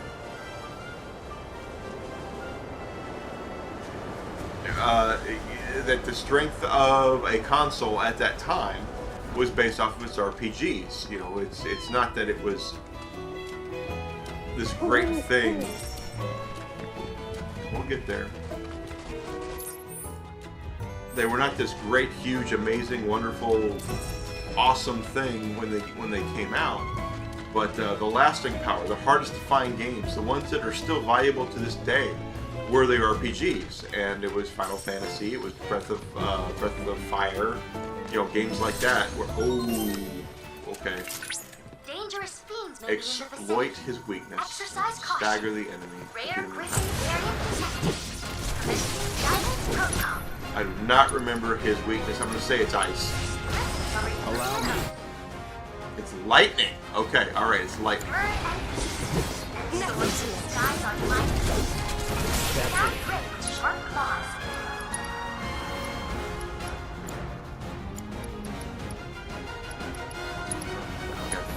What is weakness? It's on you. Need my help, please? Did that. You have never undergone such or perhaps those who tried fell prey to the beast tongues.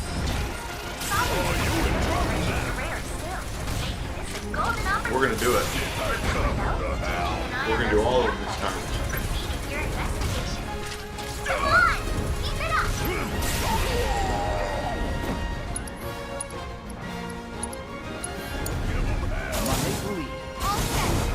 Come on.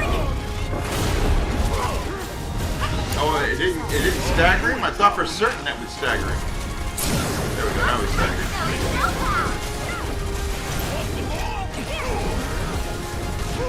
Got us up now. Got a whole heap of land with your name on it. You got this. Hang back.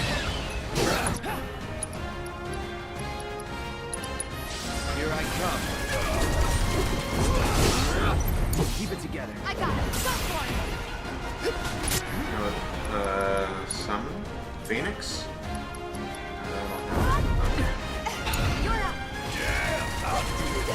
Okay, we have 30 seconds to take off half of his health. I don't know if we're gonna do it.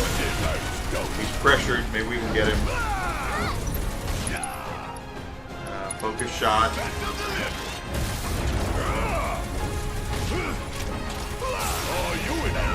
Oh, that hurt.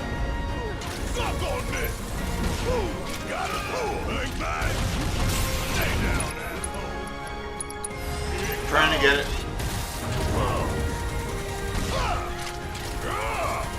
It's gonna be close. We're going to stagger him again.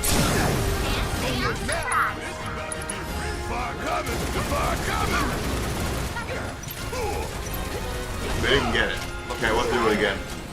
We were very close to getting to the time limit. We didn't do it. I can't give you full marks. Objectives yet remain.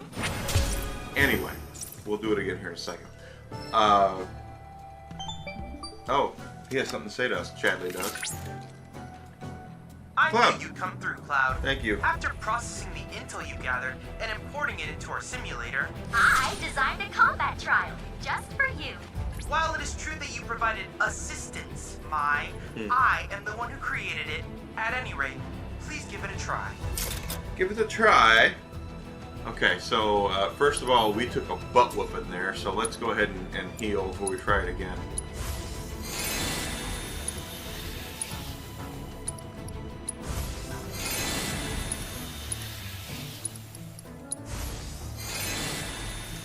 And before we do it, I want to look at something. Because Barrett, I think, has the lightning. Okay, he can use thunder. Okay, so we're really going to take advantage of that. That's what I want to do. Okay. When I, my game that I have beaten the game on, I have re-evaluated, redone all the materia for everybody. And Deal with that. I've not done it. I'm just scared, so. So, here. These creatures have existed for countless legends, but have never undergone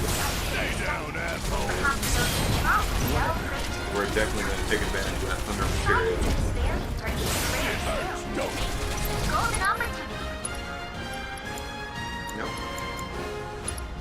Remember, though, to keep an eye on those buildings for future investigation.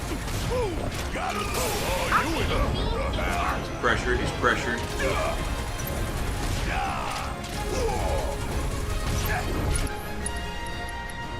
Nope, not what I wanted. We want to do... Oh, I can't use that anymore. Okay, thunder Here we go.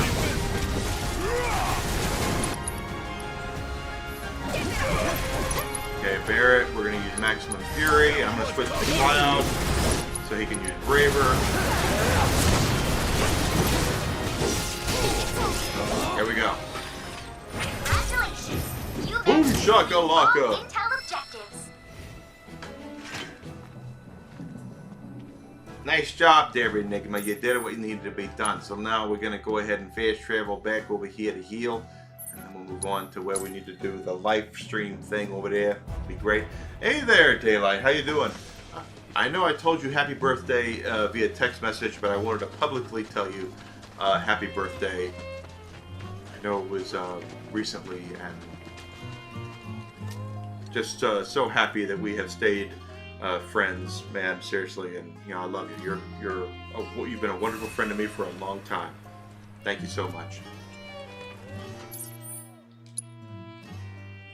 That being said, I will never forgive you for moving to Tennessee and leaving me up here by myself.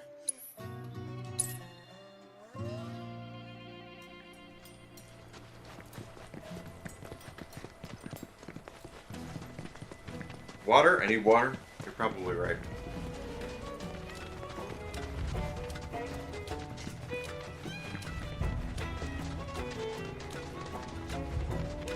Water's warm. Yes, it is. we're thinking about it at some point. You know, I mean, it all comes down to employment.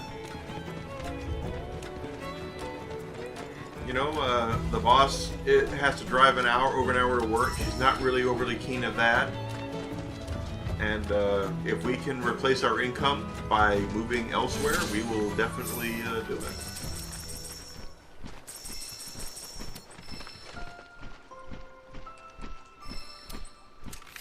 Oh, you got friends down there.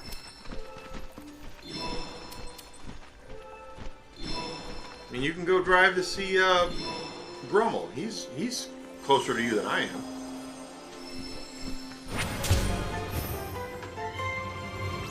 I know you probably have to get through the fact that he has never met the mirror he didn't like, but you know what? That's a lot of guys have that issue.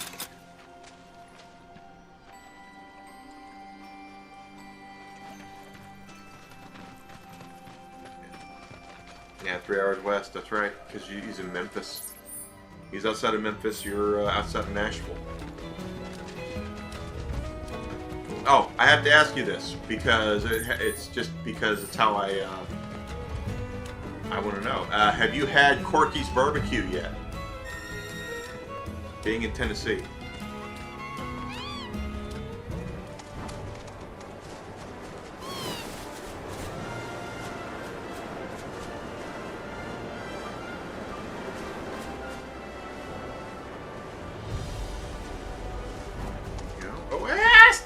Stop! No. But you know what? Daylight is correct. The truth is that when you have someone who's only a couple hours away from you, that's a friend, it's actually much harder to actually schedule time to meet with them because of the fact that they're only a couple hours away. You know, it's difficult to do it. It's hard to really explain, but it's this kind of thing where you just go, they're only a couple hours away, I'll see them. You know, we'll set something up, and then 2 years later you realize you haven't seen them. Meanwhile, you know, he lives outside of Nashville, I live outside of Chicago. I'm about 8 hours from him right now. So if it were the kind of thing where I would say, dude, I'm coming down, we would totally make plans. We would totally make plans because it's such a big investment for us to actually, of his time and his family's time and my time to actually do it. So it's not this thing where you just simply go, oh, you're only a couple hours away, it's easy. No, when you're a couple hours away, it's actually harder because you assume it's easier to get together and you never make time for it. Another life spring.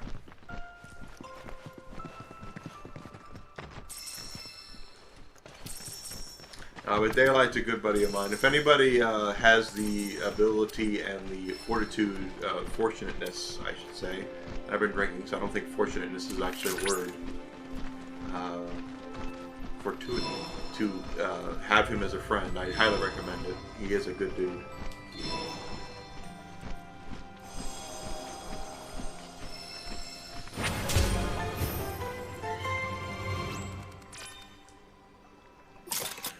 Corky's Barbecue. Let me tell you about... Corky's is like, hi. Cloud. Yes, hi. Upon analyzing the data from the LifeSpring, I was able to locate a new transmuter chip. I knew you would. It's buried in some nearby mountain ruins. Currently, a survey of these ruins is in progress. But we suspect they were built by the ancients, or others like them. Perhaps you could conduct an investigation of your own while looking for the transmuter chip. 14 hours, jeez. I'm not a huge fan of run-of-the-mill barbecue, and what I mean by that is that everyone knows if you go into any restaurant / diner or whatever, right now there's a diner a mile that way, okay, and where I live. If I walk in there right now, I look at their menu, they're gonna say, "We have award-winning barbecue." No, they don't. They might have an award-winning barbecue sauce, but that doesn't mean they won an award for their frickin' barbecue. So whenever I had seen barbecue on the menu in a lot of places, I was like, oh, I hear a chocobo. There he goes. So I was on a flight to Los Angeles because I was going to a Anime Expo, AX in Los Angeles, when I still went to conventions. And my layover, I flew out of Little Rock because I lived in Arkansas.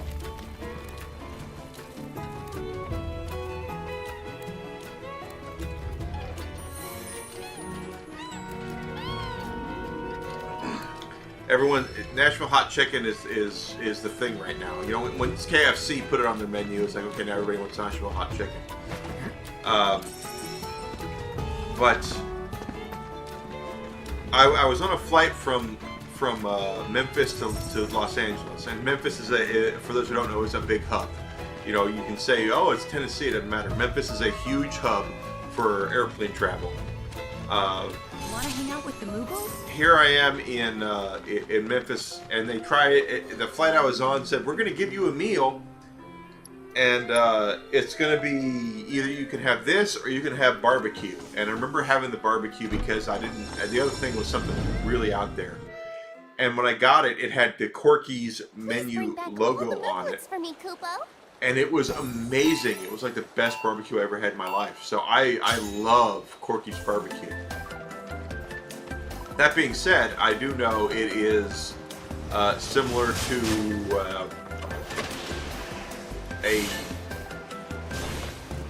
I don't mean this to sound bad, but it's very similar to Whataburger is in Texas, what Culver's is here. It's this oh, I got hit. This big thing where it's regional and it's good, but it's still fast food, you know what I mean? But it's still really good, quite honestly.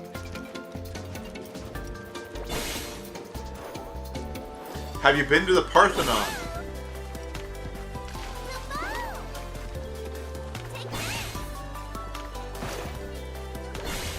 I've been to the Parthenon in Nashville. Have you been to the Parthenon in Nashville?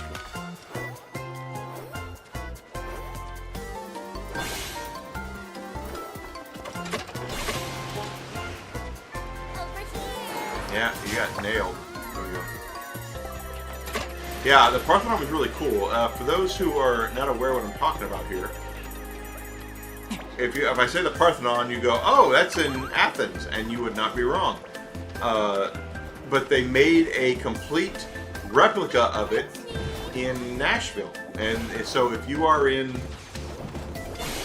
the United States, you can go see a complete replica, not a great replica, but it's a replica of the Parthenon, including the full statue of Athena in the Parthenon like it is in Athens. So it's actually kind of cool if you are a fan at all of Greek mythology and history at all. It's actually kind of cool. Did you go because you took your kids? Or did you go because you wanted to go? I'm not. There's no wrong answer here. I'm not going to make fun of you because I know you have kids that would probably love that kind of thing.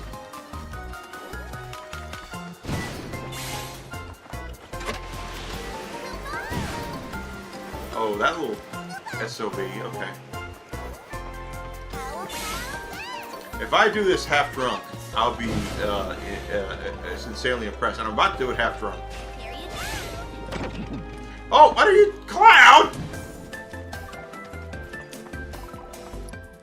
Most fun I've had in Nashville is the Assembly Food Hall. I've not been to the Assembly Food Hall. Experience Bridgestone. The funny thing about Nashville, and the Alec knows this, he lives outside of Nashville, and I've been to Nashville a couple of times. Or a minute left. Is that I did it again. Nashville is a very small town it's a big city within a small town. So you can actually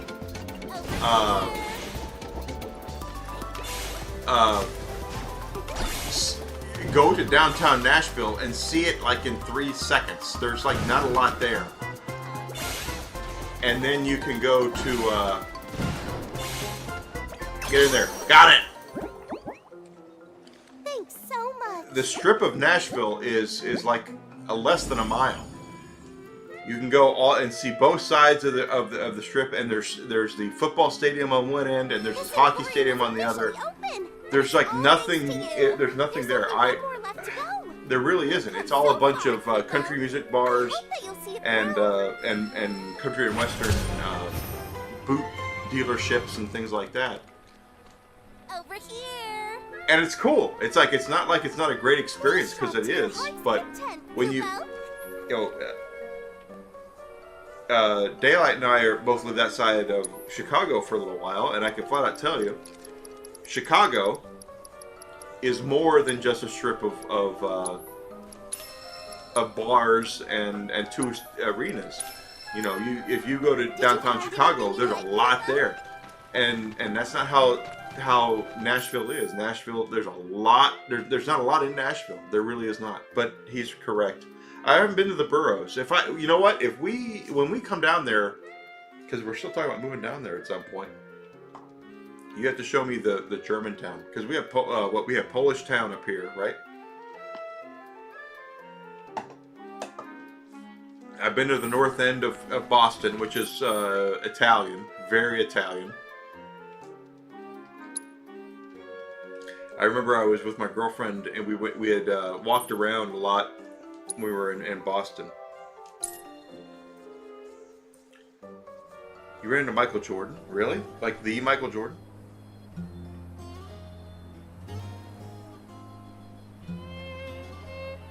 Yeah, George Kittle, right? The Michael Jordan in Nashville, of all places. Not Chicago, but Nashville.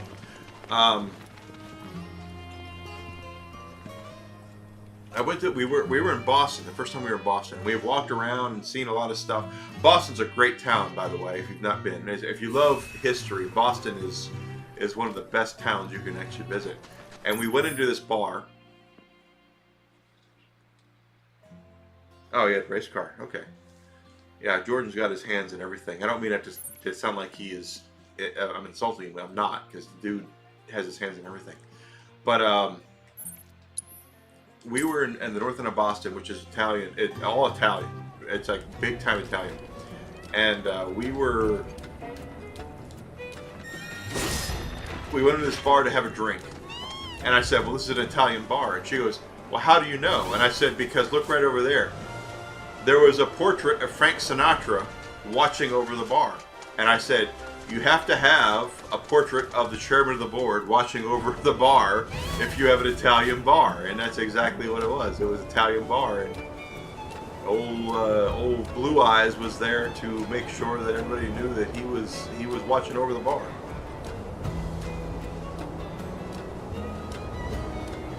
Well, Daylight, you know my girlfriend is a Yankees fan, right? So she loves Boston, but she is not legally allowed to say she loves everything about Boston, you know what I mean? She is a huge New York Yankees fan, and she does not like the Red Sox at all. And of course, I'm a Steelers fan. And I'm not a huge fan of the Patriots either. So what can you do? What can you say?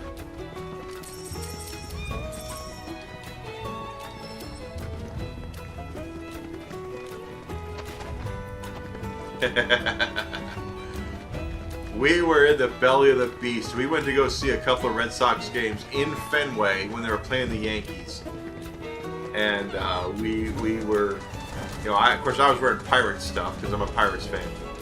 And, you know, she's in all Yankees garb, and people were just giving her all this crap. And it's just like, okay, whatever, you know, come talk to us when you win, you know, a bunch of World Series. Bring it.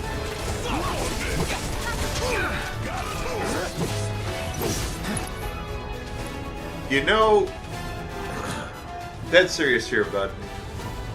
You've been to Wrigley Field, right? Keep it together.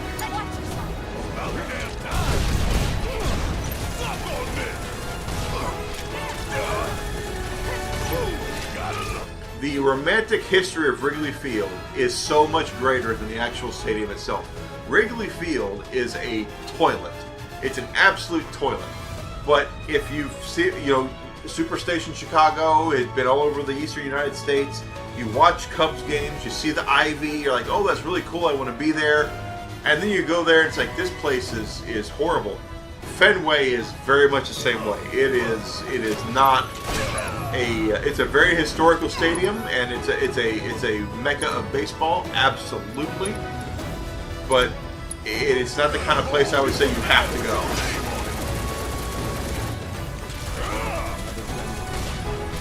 Exactly.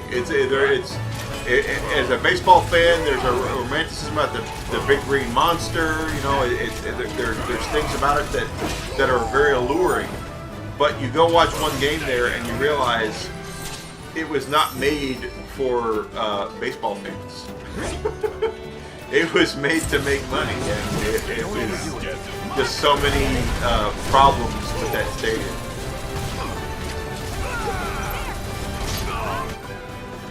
Okay, I will tell you the best stadium I've ever been to is Busch Stadium in St. Louis. Best stadium ever. I love Busch Stadium. And PNC, I'm a Pirates fan all day long. I really am. But PNC is absolutely gorgeous. It really is. Go, if you have a shot, go see the Pirates play somebody at PNC Park.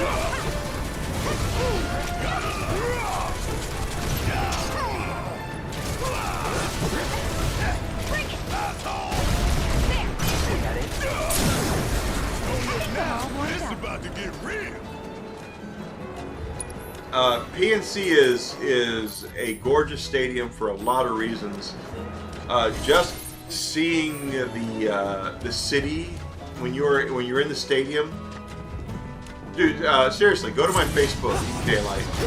I have on my cover photo is a shot, a panorama I took at PNC. You can see the entire skyline of Pittsburgh in the background of the outfield of the stadium. It's just so cool. Gorgeous stadium. But you know, I still say as a Pirates fan, Busch Stadium, best stadium I've ever been to. Say what you want to about the city of St. Louis. They have great baseball fans. Absolutely have great baseball fans. And their stadium is top notch.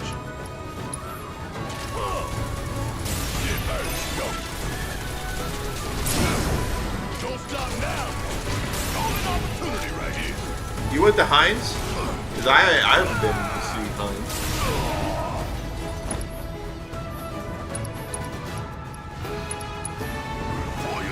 Or whatever they call it now, Acrisure Stadium, or whatever it is. I've only been to see the Steelers play once in my life, and I'm a Steelers fan, and it was in Green Bay, Lambeau, which is another mecca of sports in America. Lambeau Field is an amazingly cool experience.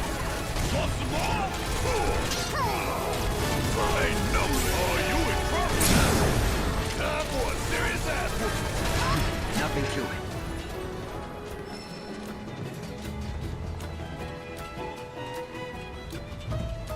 I love Lambeau. It was a great stadium. I just, and nice people.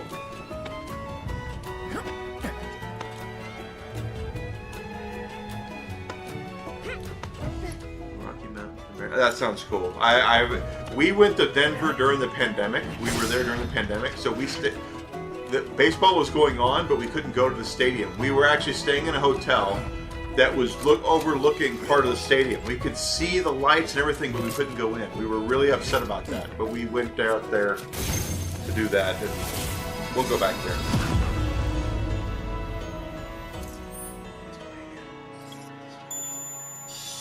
Yeah. That's what happens with the Steelers. They're something else. Green Bay, though, with all due seriousness, for anyone who is on sports trip meccas, Green Bay, Wisconsin, to see the Green Bay Packers play is an experience in and of itself. That is an amazing experience. You go up there, and people tailgate. Tailgating is a thing. People cook food. Daylight knows this. I want to go back. But people tailgate during football games. Green Bay is the only place I've ever been where you can actually see tailgating, and people will see you, and they have no idea who you are, and they'll say, "Oh my God, are you a Steelers fan?" And I went, "Yeah." And I said, "Well, nobody's perfect. Come over here and have a beer and a brat and tell us where you're from, tell us about your story." And that I've never seen that before, but in Green Bay. Green Bay people were so nice, and they cooked great food, and they were just wonderful people. They really were, and there was no real hate. You know, there was, "Oh, you're a Steelers fan. Well, at least you don't like Minnesota," you know, because the Chicago and Green Bay fans agree on one thing, and that is that they hate the Vikings. But it was just this really cool experience. It really was, and I loved it. I kind of wish I could relive it, but I don't think I'll ever will be able to relive it like that again, because it was so cool. I had great food by professional chefs, by the way. There was some great food by professional chefs, and I mean, again, it was freaking fantastic. What can you say about it that I hadn't already said? It was a great experience. Nice people, very nice people, and Green Bay, Wisconsin. For those who are not in the know, because I know I have people that have no idea where Wisconsin is on the map because they were in other countries. Is the only team in the NFL, National Football League, where the city owns the team. So they will never, unless the city decides to sell the team, will never move out of Green Bay. They will never move out of Green Bay. The city owns a team, and there's people on the border. There's a picture of me out there on my Facebook where I'm wearing a Green Bay Packers Super Bowl ring, because one of the man, you went to Madison. Seriously, one of the tailgates I attended, because I went to like 6 or 7 tailgates in Green Bay on one game. One of the guys that was holding the tailgate was a board member of the Green Bay Packers when they won the Super Bowl. So Buddy's wearing a Super Bowl ring, right? He's got his Super Bowl ring on. And I was like, "Dude, can I see that for 1 second?" He's like, "Yeah, sure, here." So I said, I'm wearing a Green Bay Packers Super Bowl ring. That's really cool. And it's just like that experience you're only going to get there. You'll never get an experience like that anywhere. That ring was almost as big as my hand. It was huge. But I mean, it's just a really cool experience, and I recommend anyone who is in America, in the United States, looking for a really cool experience as far as sports goes, professional sports go. Green Bay, Wisconsin, during a Packers game is absolutely phenomenal. And and if you're a Bears fan, I'm so sorry to say that, because I know the Bears are your rivals. But I've been to see a Bears game in Soldier Field, and I'm not telling you, Green Bay has you beat, because the people were so much nicer than they were in Chicago.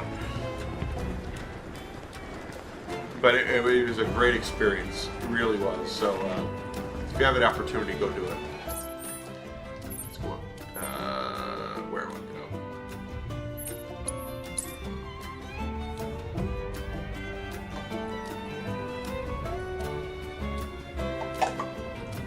go? Dude, I went to Soldier Field. When I first met the boss, my girlfriend, she got free tickets for us to go see the Bears play the Raiders at Soldier Field. And they were not great seats. Like, they were really bad seats. But they were free. So I'd never been to Soldier Field. So they didn't cost her anything. They didn't cost me anything, except a half hour of our time. So here I am in Soldier Field, and I'm wearing my Steelers garb. They're playing the Raiders. The Oakland Raiders. And I got people yelling at me in Chicago about being a Steelers fan. I'm like, dude, you got bigger things to worry about right now. In particular, the Oakland Raiders. You know, worry about them before you start yelling at me. Not to mention, last time I checked, we have a lot more Super Bowl rings than you do. But yeah, Green Bay was wild. I would totally, with all due seriousness, I would go back to Green Bay for a Packers game tomorrow. It was so much fun.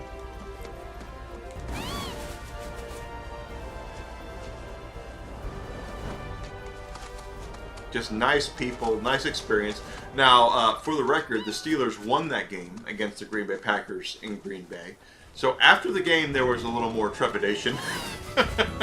They were not as happy with me after the fact, but you know, beforehand they were just great people.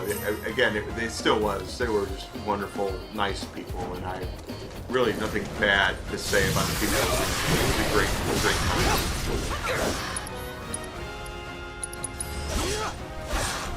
It's on you. It's on you.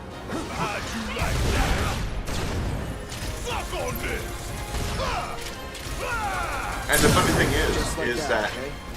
most people have no idea where Green Bay is. Like, people outside the United States have no idea where Green Bay, Wisconsin is. When we were coming back from Italy last year, we had the day we were coming back, we were flying into O'Hare, because of course we were. There was a plane or something caught on fire on the runway of O'Hare, because of course it did, because that's how O'Hare works. And so we had to detour to Milwaukee. We had to go to Milwaukee for this for an hour. We were like on the runway of Milwaukee for an hour. You've been a lot. I've been to 2 stadiums in the NFL, dude. Seriously, and it was Green Bay and Soldier Field. When I was a young man, I never went to any NFL games.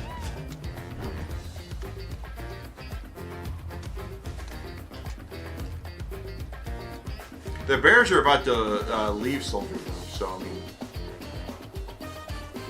I have a feeling the Bears' experience is about to become a lot better in the next 5 or 6 years. They're about to get a better stadium.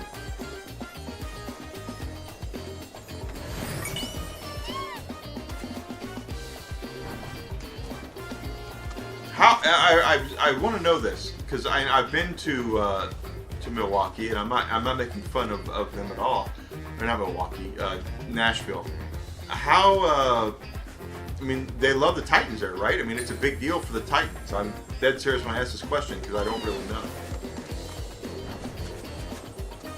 I've been there when the Titans were there, but it wasn't during football season, so I didn't really get to gauge the experience of what they thought of the Titans. Or the would-be Oilers.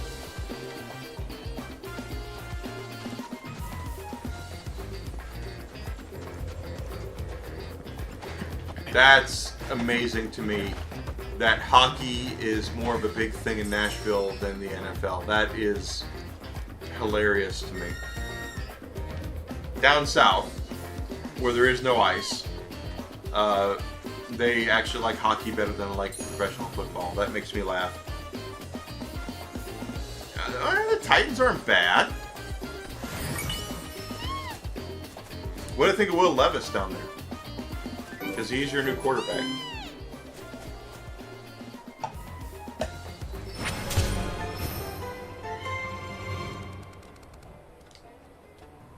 And winning is the ultimate thing when it comes to stuff. I mean, as a Pittsburgh Pirates fan all day long, I will flat out tell you that I have had many bouts with the team, and I'm in the middle of one right now where I have sent them messages where it's like, if you don't show you're committed to winning, I'm not spending any more money on your merchandise or tickets or anything.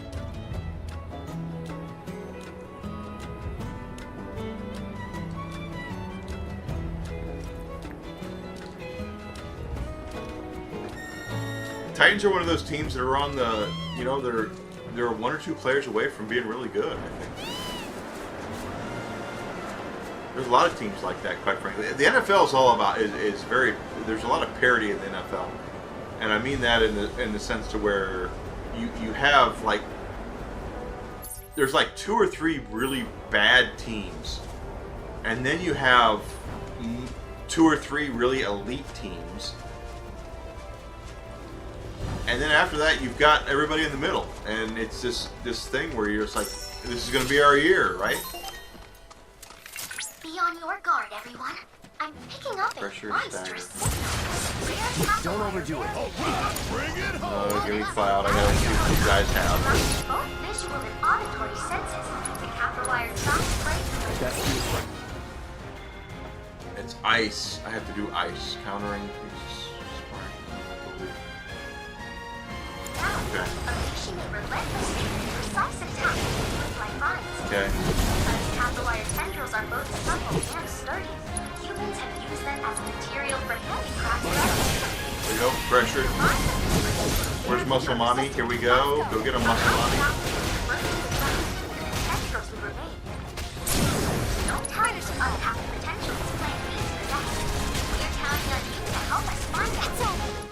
Not too popular here, but the Preds will always be in the playoffs. Well, seriously, dude, it's so much easier to make the playoffs in the NHL than it is in the NFL. I'm sorry. When you play 80 games or whatever the NHL plays, you're going to have much more of a chance to make the playoffs than it is if you play 16, 17 games as the NFL plays. That's just how it is. There we go, got them all. Battle objectives completed. I You know, knew you had it in you. if you lose 4 games in the NFL regular season, you're gonna have some problems. You could have problems making a high seed in the playoffs. You know, you lose 4 games in the NHL, it's just like, okay, well, we'll bounce back tomorrow. The games mean more in the NFL. I'm not saying to be funny. That's just how it is, quite honestly.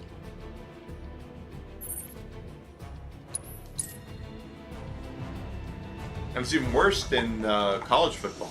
You know, college football here, if you lose 1 game in college football during the season, your national championship hopes are all but gone.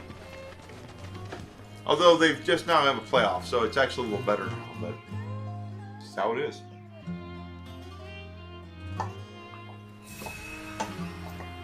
God, I hate hockey. I really do. I'm 1/4 French Canadian, and it's a very bad 1/4 French Canadian because I can't stand hockey. I don't understand it. I don't like the rules. It's just me, and I'm not like poo-pooing people who like hockey, but I can't do it. I've tried, and it's just not my thing.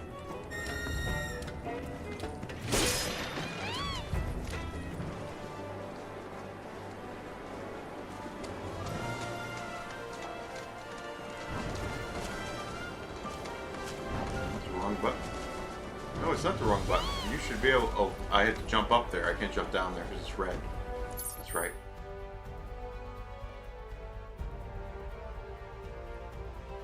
I've been to... I've tried... there's no footage out there of this, so if you look for it, you'll never find it. There is actually... I tried to play hockey as a young Enigma. I really did. As a young supervillain, I tried to play hockey.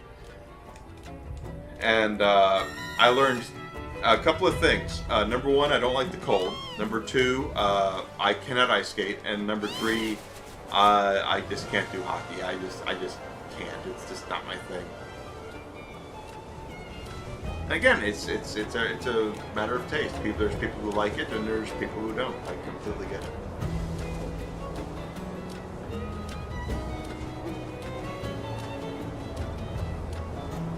It's so hard for me to say that's number 2 sport. You know, for me, it's always about baseball is my favorite sport. I played baseball. I love baseball. And then the NFL. Love the NFL. I do.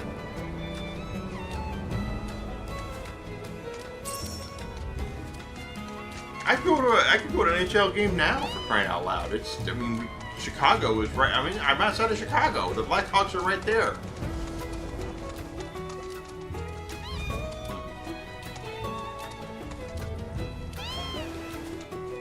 Not about not being able to go to a game. It's just that I don't care for it. I don't understand the sport, and it's like I said. I'm a bad French Canadian. I'm a very bad French Canadian.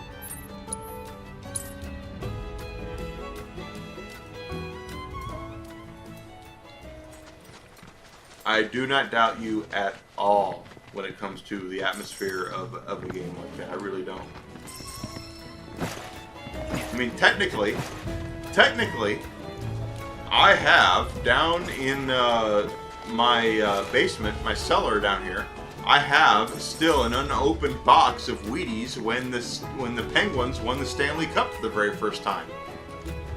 I have it down there. It's I've never opened. Now I would not recommend eating the cereal because that was like almost it was over 30 years ago. But I still have it down there because it was like, oh cool, the Penguins won the Stanley Cup. I should totally have this.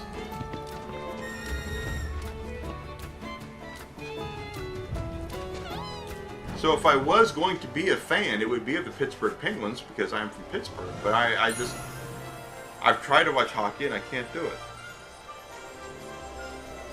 Super Mario. Mario Lemieux. Does he still own part of the Penguins, or did he have to sell that when he came back to play? I'm curious about that. I don't know the answer to that. What I mean by that is for those who are ignorant of how it worked, Mario Lemieux was the center for the Penguins. He was like the best player, one of the best players in the league, because he played at the same time as Gretzky. So, I mean, if he wasn't the best player in the league, he was like number 2. He was right there. And the Penguins signed him to a huge contract. And Pittsburgh is not traditionally a good sports town unless you play with a pigskin, as the Pirates will tell you now. And basically, the Penguins got to a point where they said, Mario, we can't honor your contract, so here's the team, you own it now. And he owned the team, and then he came back. I don't know if he had to sell his stake to come back as a player, but he actually owned for some time, maybe still owns, a part of the team. They owed him so much money from his contract, they just gave him the team. That's how... It's just terrible to think about it that way, but that's how it was. Yeah, 1B. That is correct. Lemieux would have been 1A if he didn't play during the same time as Gretzky. That's the thing. Is Wayne Gretzky is the greatest hockey player of all time, and Lemieux played during that time period, so there wasn't a lot he could do at that point, quite honestly.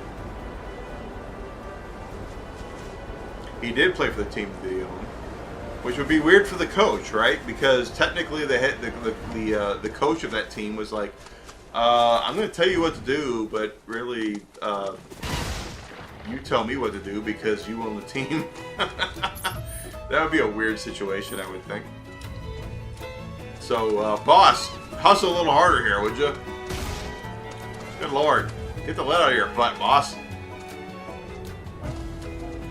Jaromir Jagr, he played for the Penguins. He did. He still plays. Who's he play for now? From, was he Croatian or was he from the Czech Republic? I can't remember which of the C's he was. Jagr came up with the Penguins, and he was the Scottie Pippen to Mario Lemieux's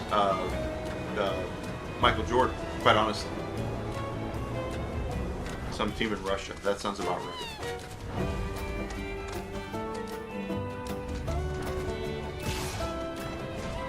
Because everybody outside of the United States, like, hockey is a thing. And here in the United States, we're like, oh, hockey is out there. That's what the Canadians like to play, right?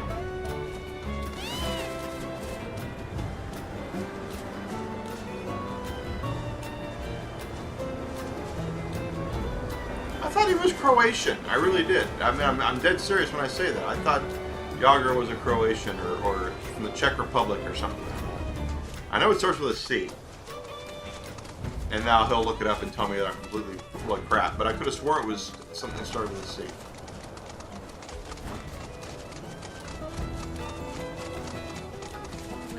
Because Enigma is full of crap. He just likes to sound like he's educated on things. And he is educated on certain things, but that's not one of them.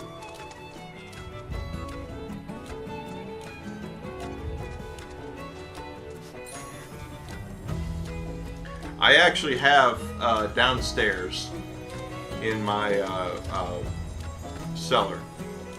I used to live next door to the equipment manager for the Pittsburgh Penguins. And I have 2 hockey sticks that were game used by the Pittsburgh Penguins. And one of them has the number 68 on it. And anyone who knows that Jaromir Jagr's number was 68.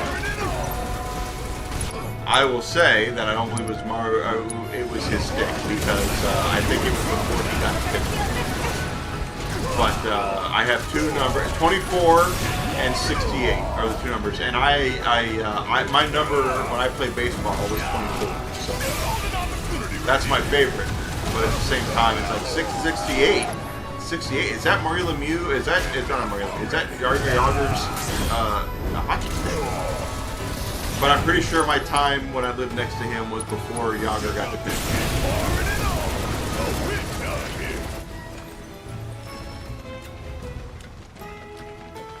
Not that I wouldn't take it into, Rick at Pawn Stars and say, this is Jaromir Jagr's hockey stick. I totally would do that. And then he'd call in his buddy and say, yeah, there's no provenance on this, and you lived there before, so I don't think this is actually Jagr's stick. It might be another guy's stick.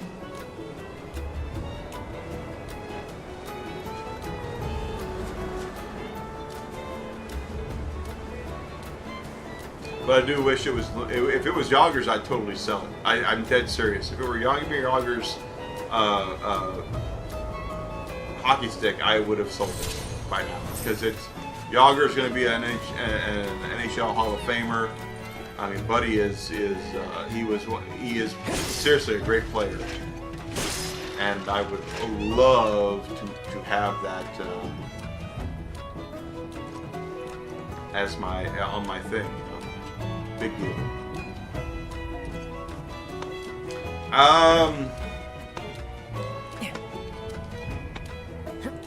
Ask me again when I've not been drinking. It was the 80s for certain. I moved to New Orleans, when I was in the 6th grade.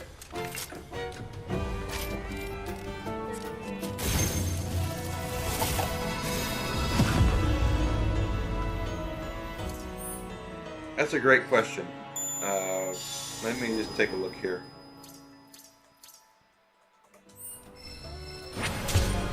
Who wore 68 for Penguins in the 80s?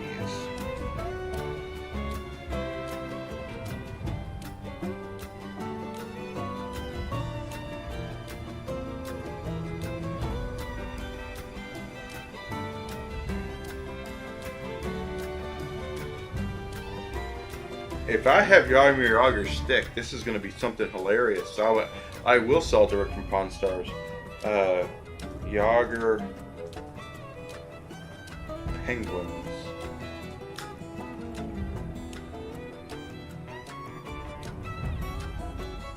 Yeah, I have money. He's 52 years old. When did he play for the Penguins?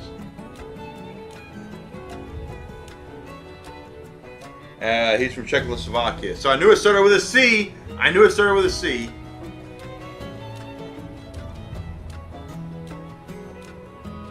Jaromir is 91 to 2001. See, it was in the 80s then. It was in the 80s because I didn't move, well,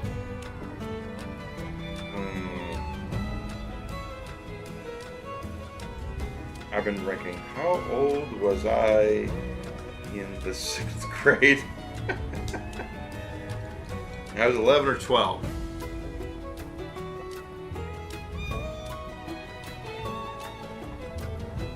(1976). So I could have. No, I couldn't. I moved in the middle of 6th grade, so I'd been 12 years old at the end of 6th grade. That would have been 88. 88. So the hockey stick that I have with 68 on it is not Jaromir Jagr.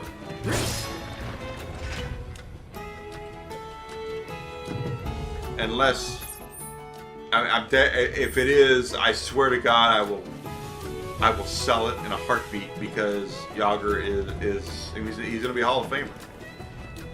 But I do have a Pittsburgh Penguins hockey stick with the number 68 written on it. Unless you're dying to do the legwork, let a bird find a tip. Is he really?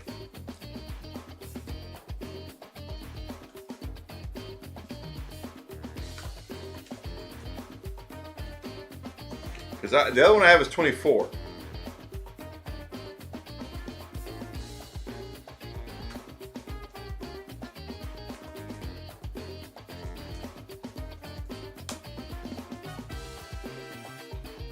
Okay, Penguins all-time uniform numbers. You were looking at this because now I'm curious as I look at this. 26 players have wore the number 24.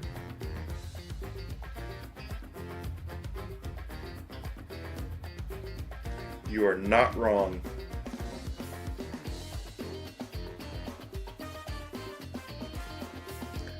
Oh my God. You are not wrong at all. I have a Jaromir Jagr hockey stick in my cellar. Holy crap.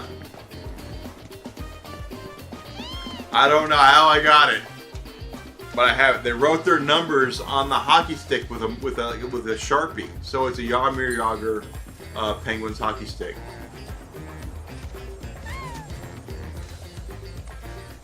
I should have it looked at. That could almost, at some point, pay off part of my college loans, my student loans.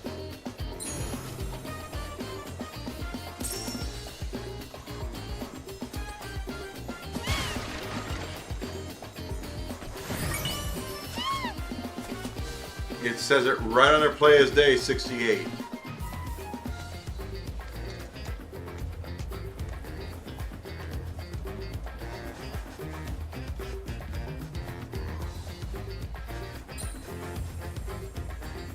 I think the Penguins retired his number, as they probably should have. Yager's awesome, as he said, the ageless wonder. I mean, I've had that hockey stick forever, and I thought because of the time I lived in Pittsburgh that it wasn't Yager's hockey stick, but dang. If he's the only player ever to wear the... I have to find this out from my parents. Because I know he used to live next door to their equipment manager, and that's where we got the hockey sticks from.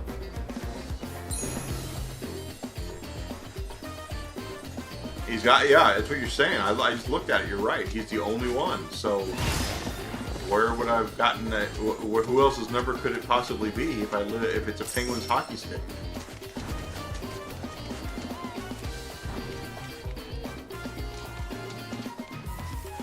That has me giddy because, you know, like I said, Yager's going to be a Hall of Famer. Oh, what is this? Okay. That was a bug there.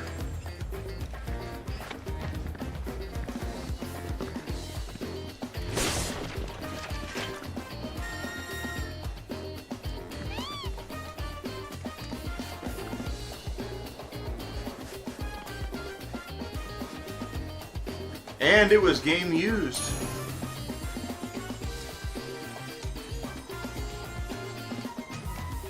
I need to do more research on this. I know for a fact it says 68 on it, and I know for a fact it was game used.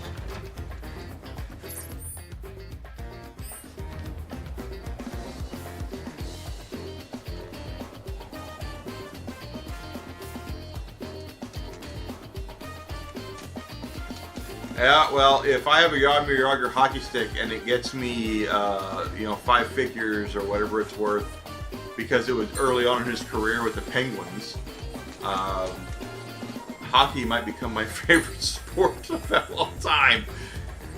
Holy crap. I have no idea what it's worth. But if I took it into Rick from Pawn Stars, he would say, I need provenance, I need to know, you know, I know what he would say. I've watched enough of that show. I know he would say, I need to have paperwork on it.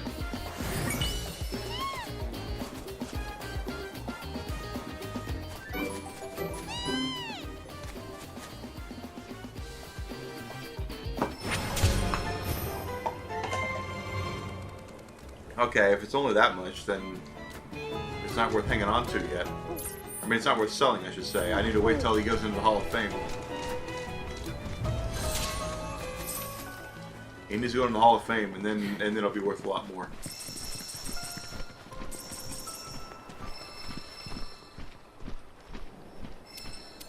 I don't have them signed. I don't have any of them that were signed. It's just his number on it. That's all it is. And I've seen enough Pawn Stars. They did retire his number. I just read that. I've seen enough Pawn Stars where they would say, I'm taking your word, I just can't take your word for it that you live next to the equipment manager of the Pittsburgh Penguins. I would need some sort of paperwork, I would need some sort of provenance on it to say that he used that hockey stick in a game. Plus, it was when the Penguins weren't that great, so, you know. He retired. Okay, he retired. He's 52. I just saw he was 52 years old, so... You know, I'm 48, so... 52 is not the 52 it used to be.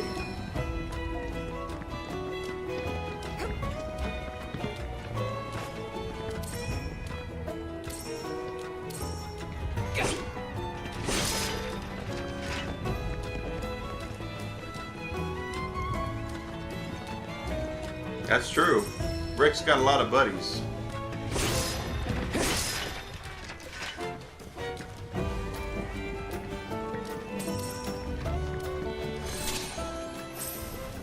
So who wore 24 in Pittsburgh from the 80s and 90s? That would be a great question. Because I do have a 24 hockey stick as well. So that would be an interesting conundrum. Who wore it and when Yager was there would be a great question.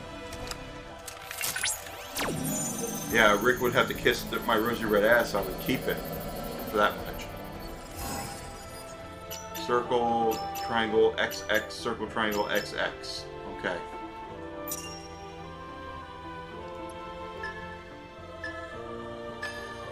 Circle, triangle, XX, circle. Ah, I missed it. Gotta do it again.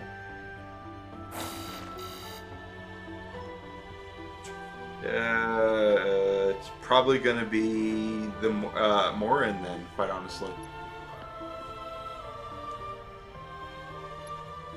Because it's with Yager.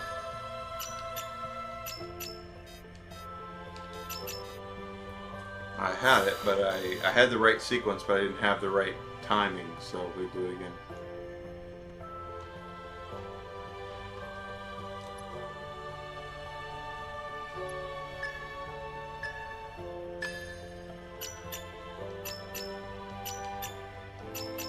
Got it. Got it that time. What? I had it! I had it!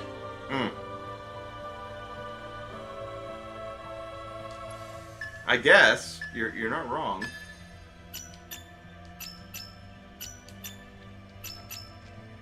I get it that time? Good Lord, give it to me.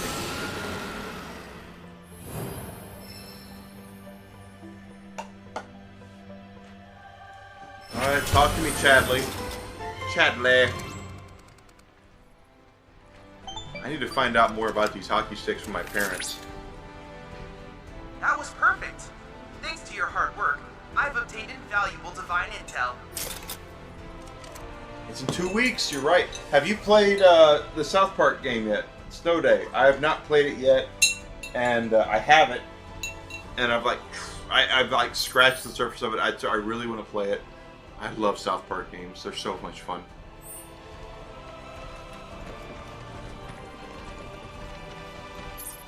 And I have pre-ordered Stellar Blade. Deal with it, kids.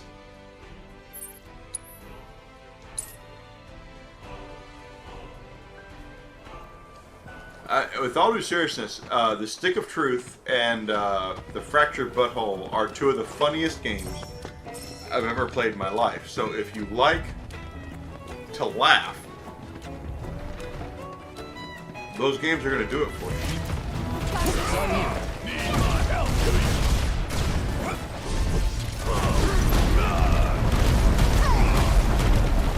They're just hilarious games. And, you know, low-key, Butters is my favorite South Park character because he is great. I love Butters.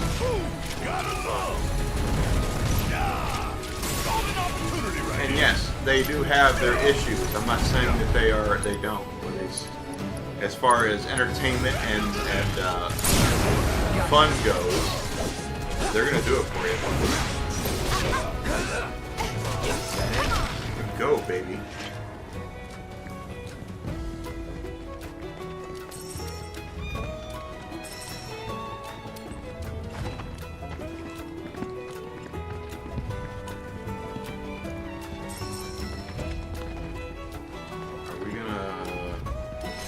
Yeah, here we are. Okay, I need to... Oh, no, get out of this before we go any further. Dangerous territory now. Yes, we are, Kate Sith, but we need to heal first.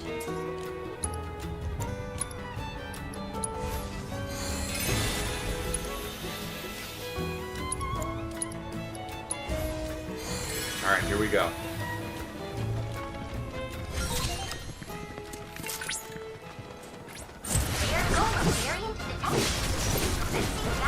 Pressure and stagger and defeat all enemies with time limit. So it's just this one guy. Let's see what he's weak to. He's weak to air. Golems are not weak. They're soulless great dogs. Enemies only of the light. It is thought that the ancients created them long ago with their unique technology. Though it remains unclear why they left the construct. We have never known the answer. After the disappearance of the masters, the golems fell into disrepair, corrupted by inheritance from the life streams called the Witch Life. These destructive rampage with the saving of golems of justice. Wow! What a fight!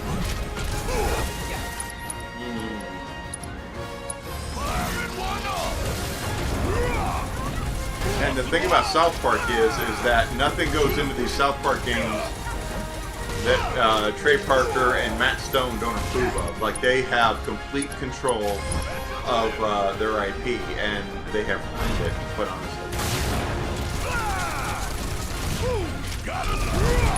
What are we doing here? Abilities.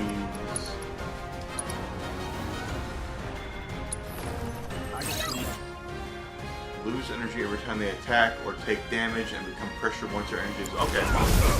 Alright, well, we can do that. Don't overdo it. Let's go!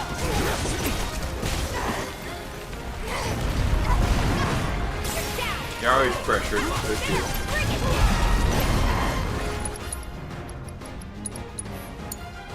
Need my help. Well, which difficulty, which game were you, the difficulty? Because there was difficulty.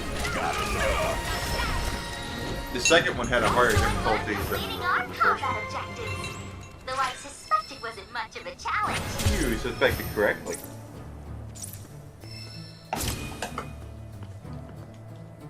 Oh, we have Chadley here to talk to us. Or Mai. Magnificent work, Cloud. Thank you. Have this region's fiends proved a fitting challenge? No. One glance at the data will tell you they are clearly no match for him. I don't recall asking you. If you haven't noticed, I'm trying to have a conversation with Cloud. So please click the button. And she's much better looking than you are, Chadley. You're in need of a challenge. Know that another combat trial awaits you. Even though she's not real, she's much prettier than you are. Okay, so we have managed to clear through most of Cosmo Canyon here, guys, tonight. This is actually quite cool. There's still stuff we need to do, including the storyline stuff, which is here. And over here, there's still stuff we have to do. And if you look at the intel gathered, we still have stuff to do, right? But we did a lot of the combat assignments. We've done all 2 of the 3 summon crystals. There's 1 life spring left. So we'll take care of that when we play this next. Now, usually I play on Sundays. This Sunday I'm going to be busy. I will not be here Sunday morning. So I'm sorry about that. I do deeply apologize. I will make it up the next time that the boss is out of town. She is going to be out of town, I think, over the next week or 2. I will play on a weeknight, and you guys will see that on my Twitter account, and you can come to me and see me then, and we'll continue playing this. Next Friday, a week from today, my plan is to play more Borderlands 3 with Alex Knightley. She's taken the last 3 weeks off.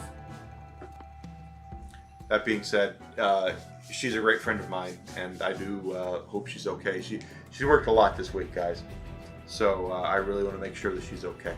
So we're going to go ahead and save this before we go any further. I want to make sure I save this in the correct thing. So let's save this. And once we get to the end game, guys, I'm going to reload my save game where I've got everything saved. You know, all my good stuff. Where I've maxed out the levels. Pardon me. Oh my god. And, you know, all the Queen's Blood and all that sort of thing. But for now, we're still playing through our original save. So, want to make sure that everyone has a wonderful night and has a wonderful weekend. I do appreciate everyone being here. I will be back next week for certain, and of course I'll be on Twitter. I'm on Twitter, always talking to people at Evil Enigma. So feel free to talk with me, speak with me there. Of course, Daylight, my buddy Daylight, has my cell phone number, so he can text me whenever he wants to. And you know, he's great. I love him. He's an absolute wonderful person, and I love his family. They're great. He doesn't deserve his wife, as I say every time, because he does not. Because his wife is amazing, and he is not. No, seriously, he is. He is. So I will see everybody coming up here the next week. I'll be online. I'll be on Twitter. I'll be posting funny stuff like I have been. I'll be posting my hot takes. I do hot takes and things like that. And I'll see everybody here coming up real soon. Okay, guys? Thank you so much for being here.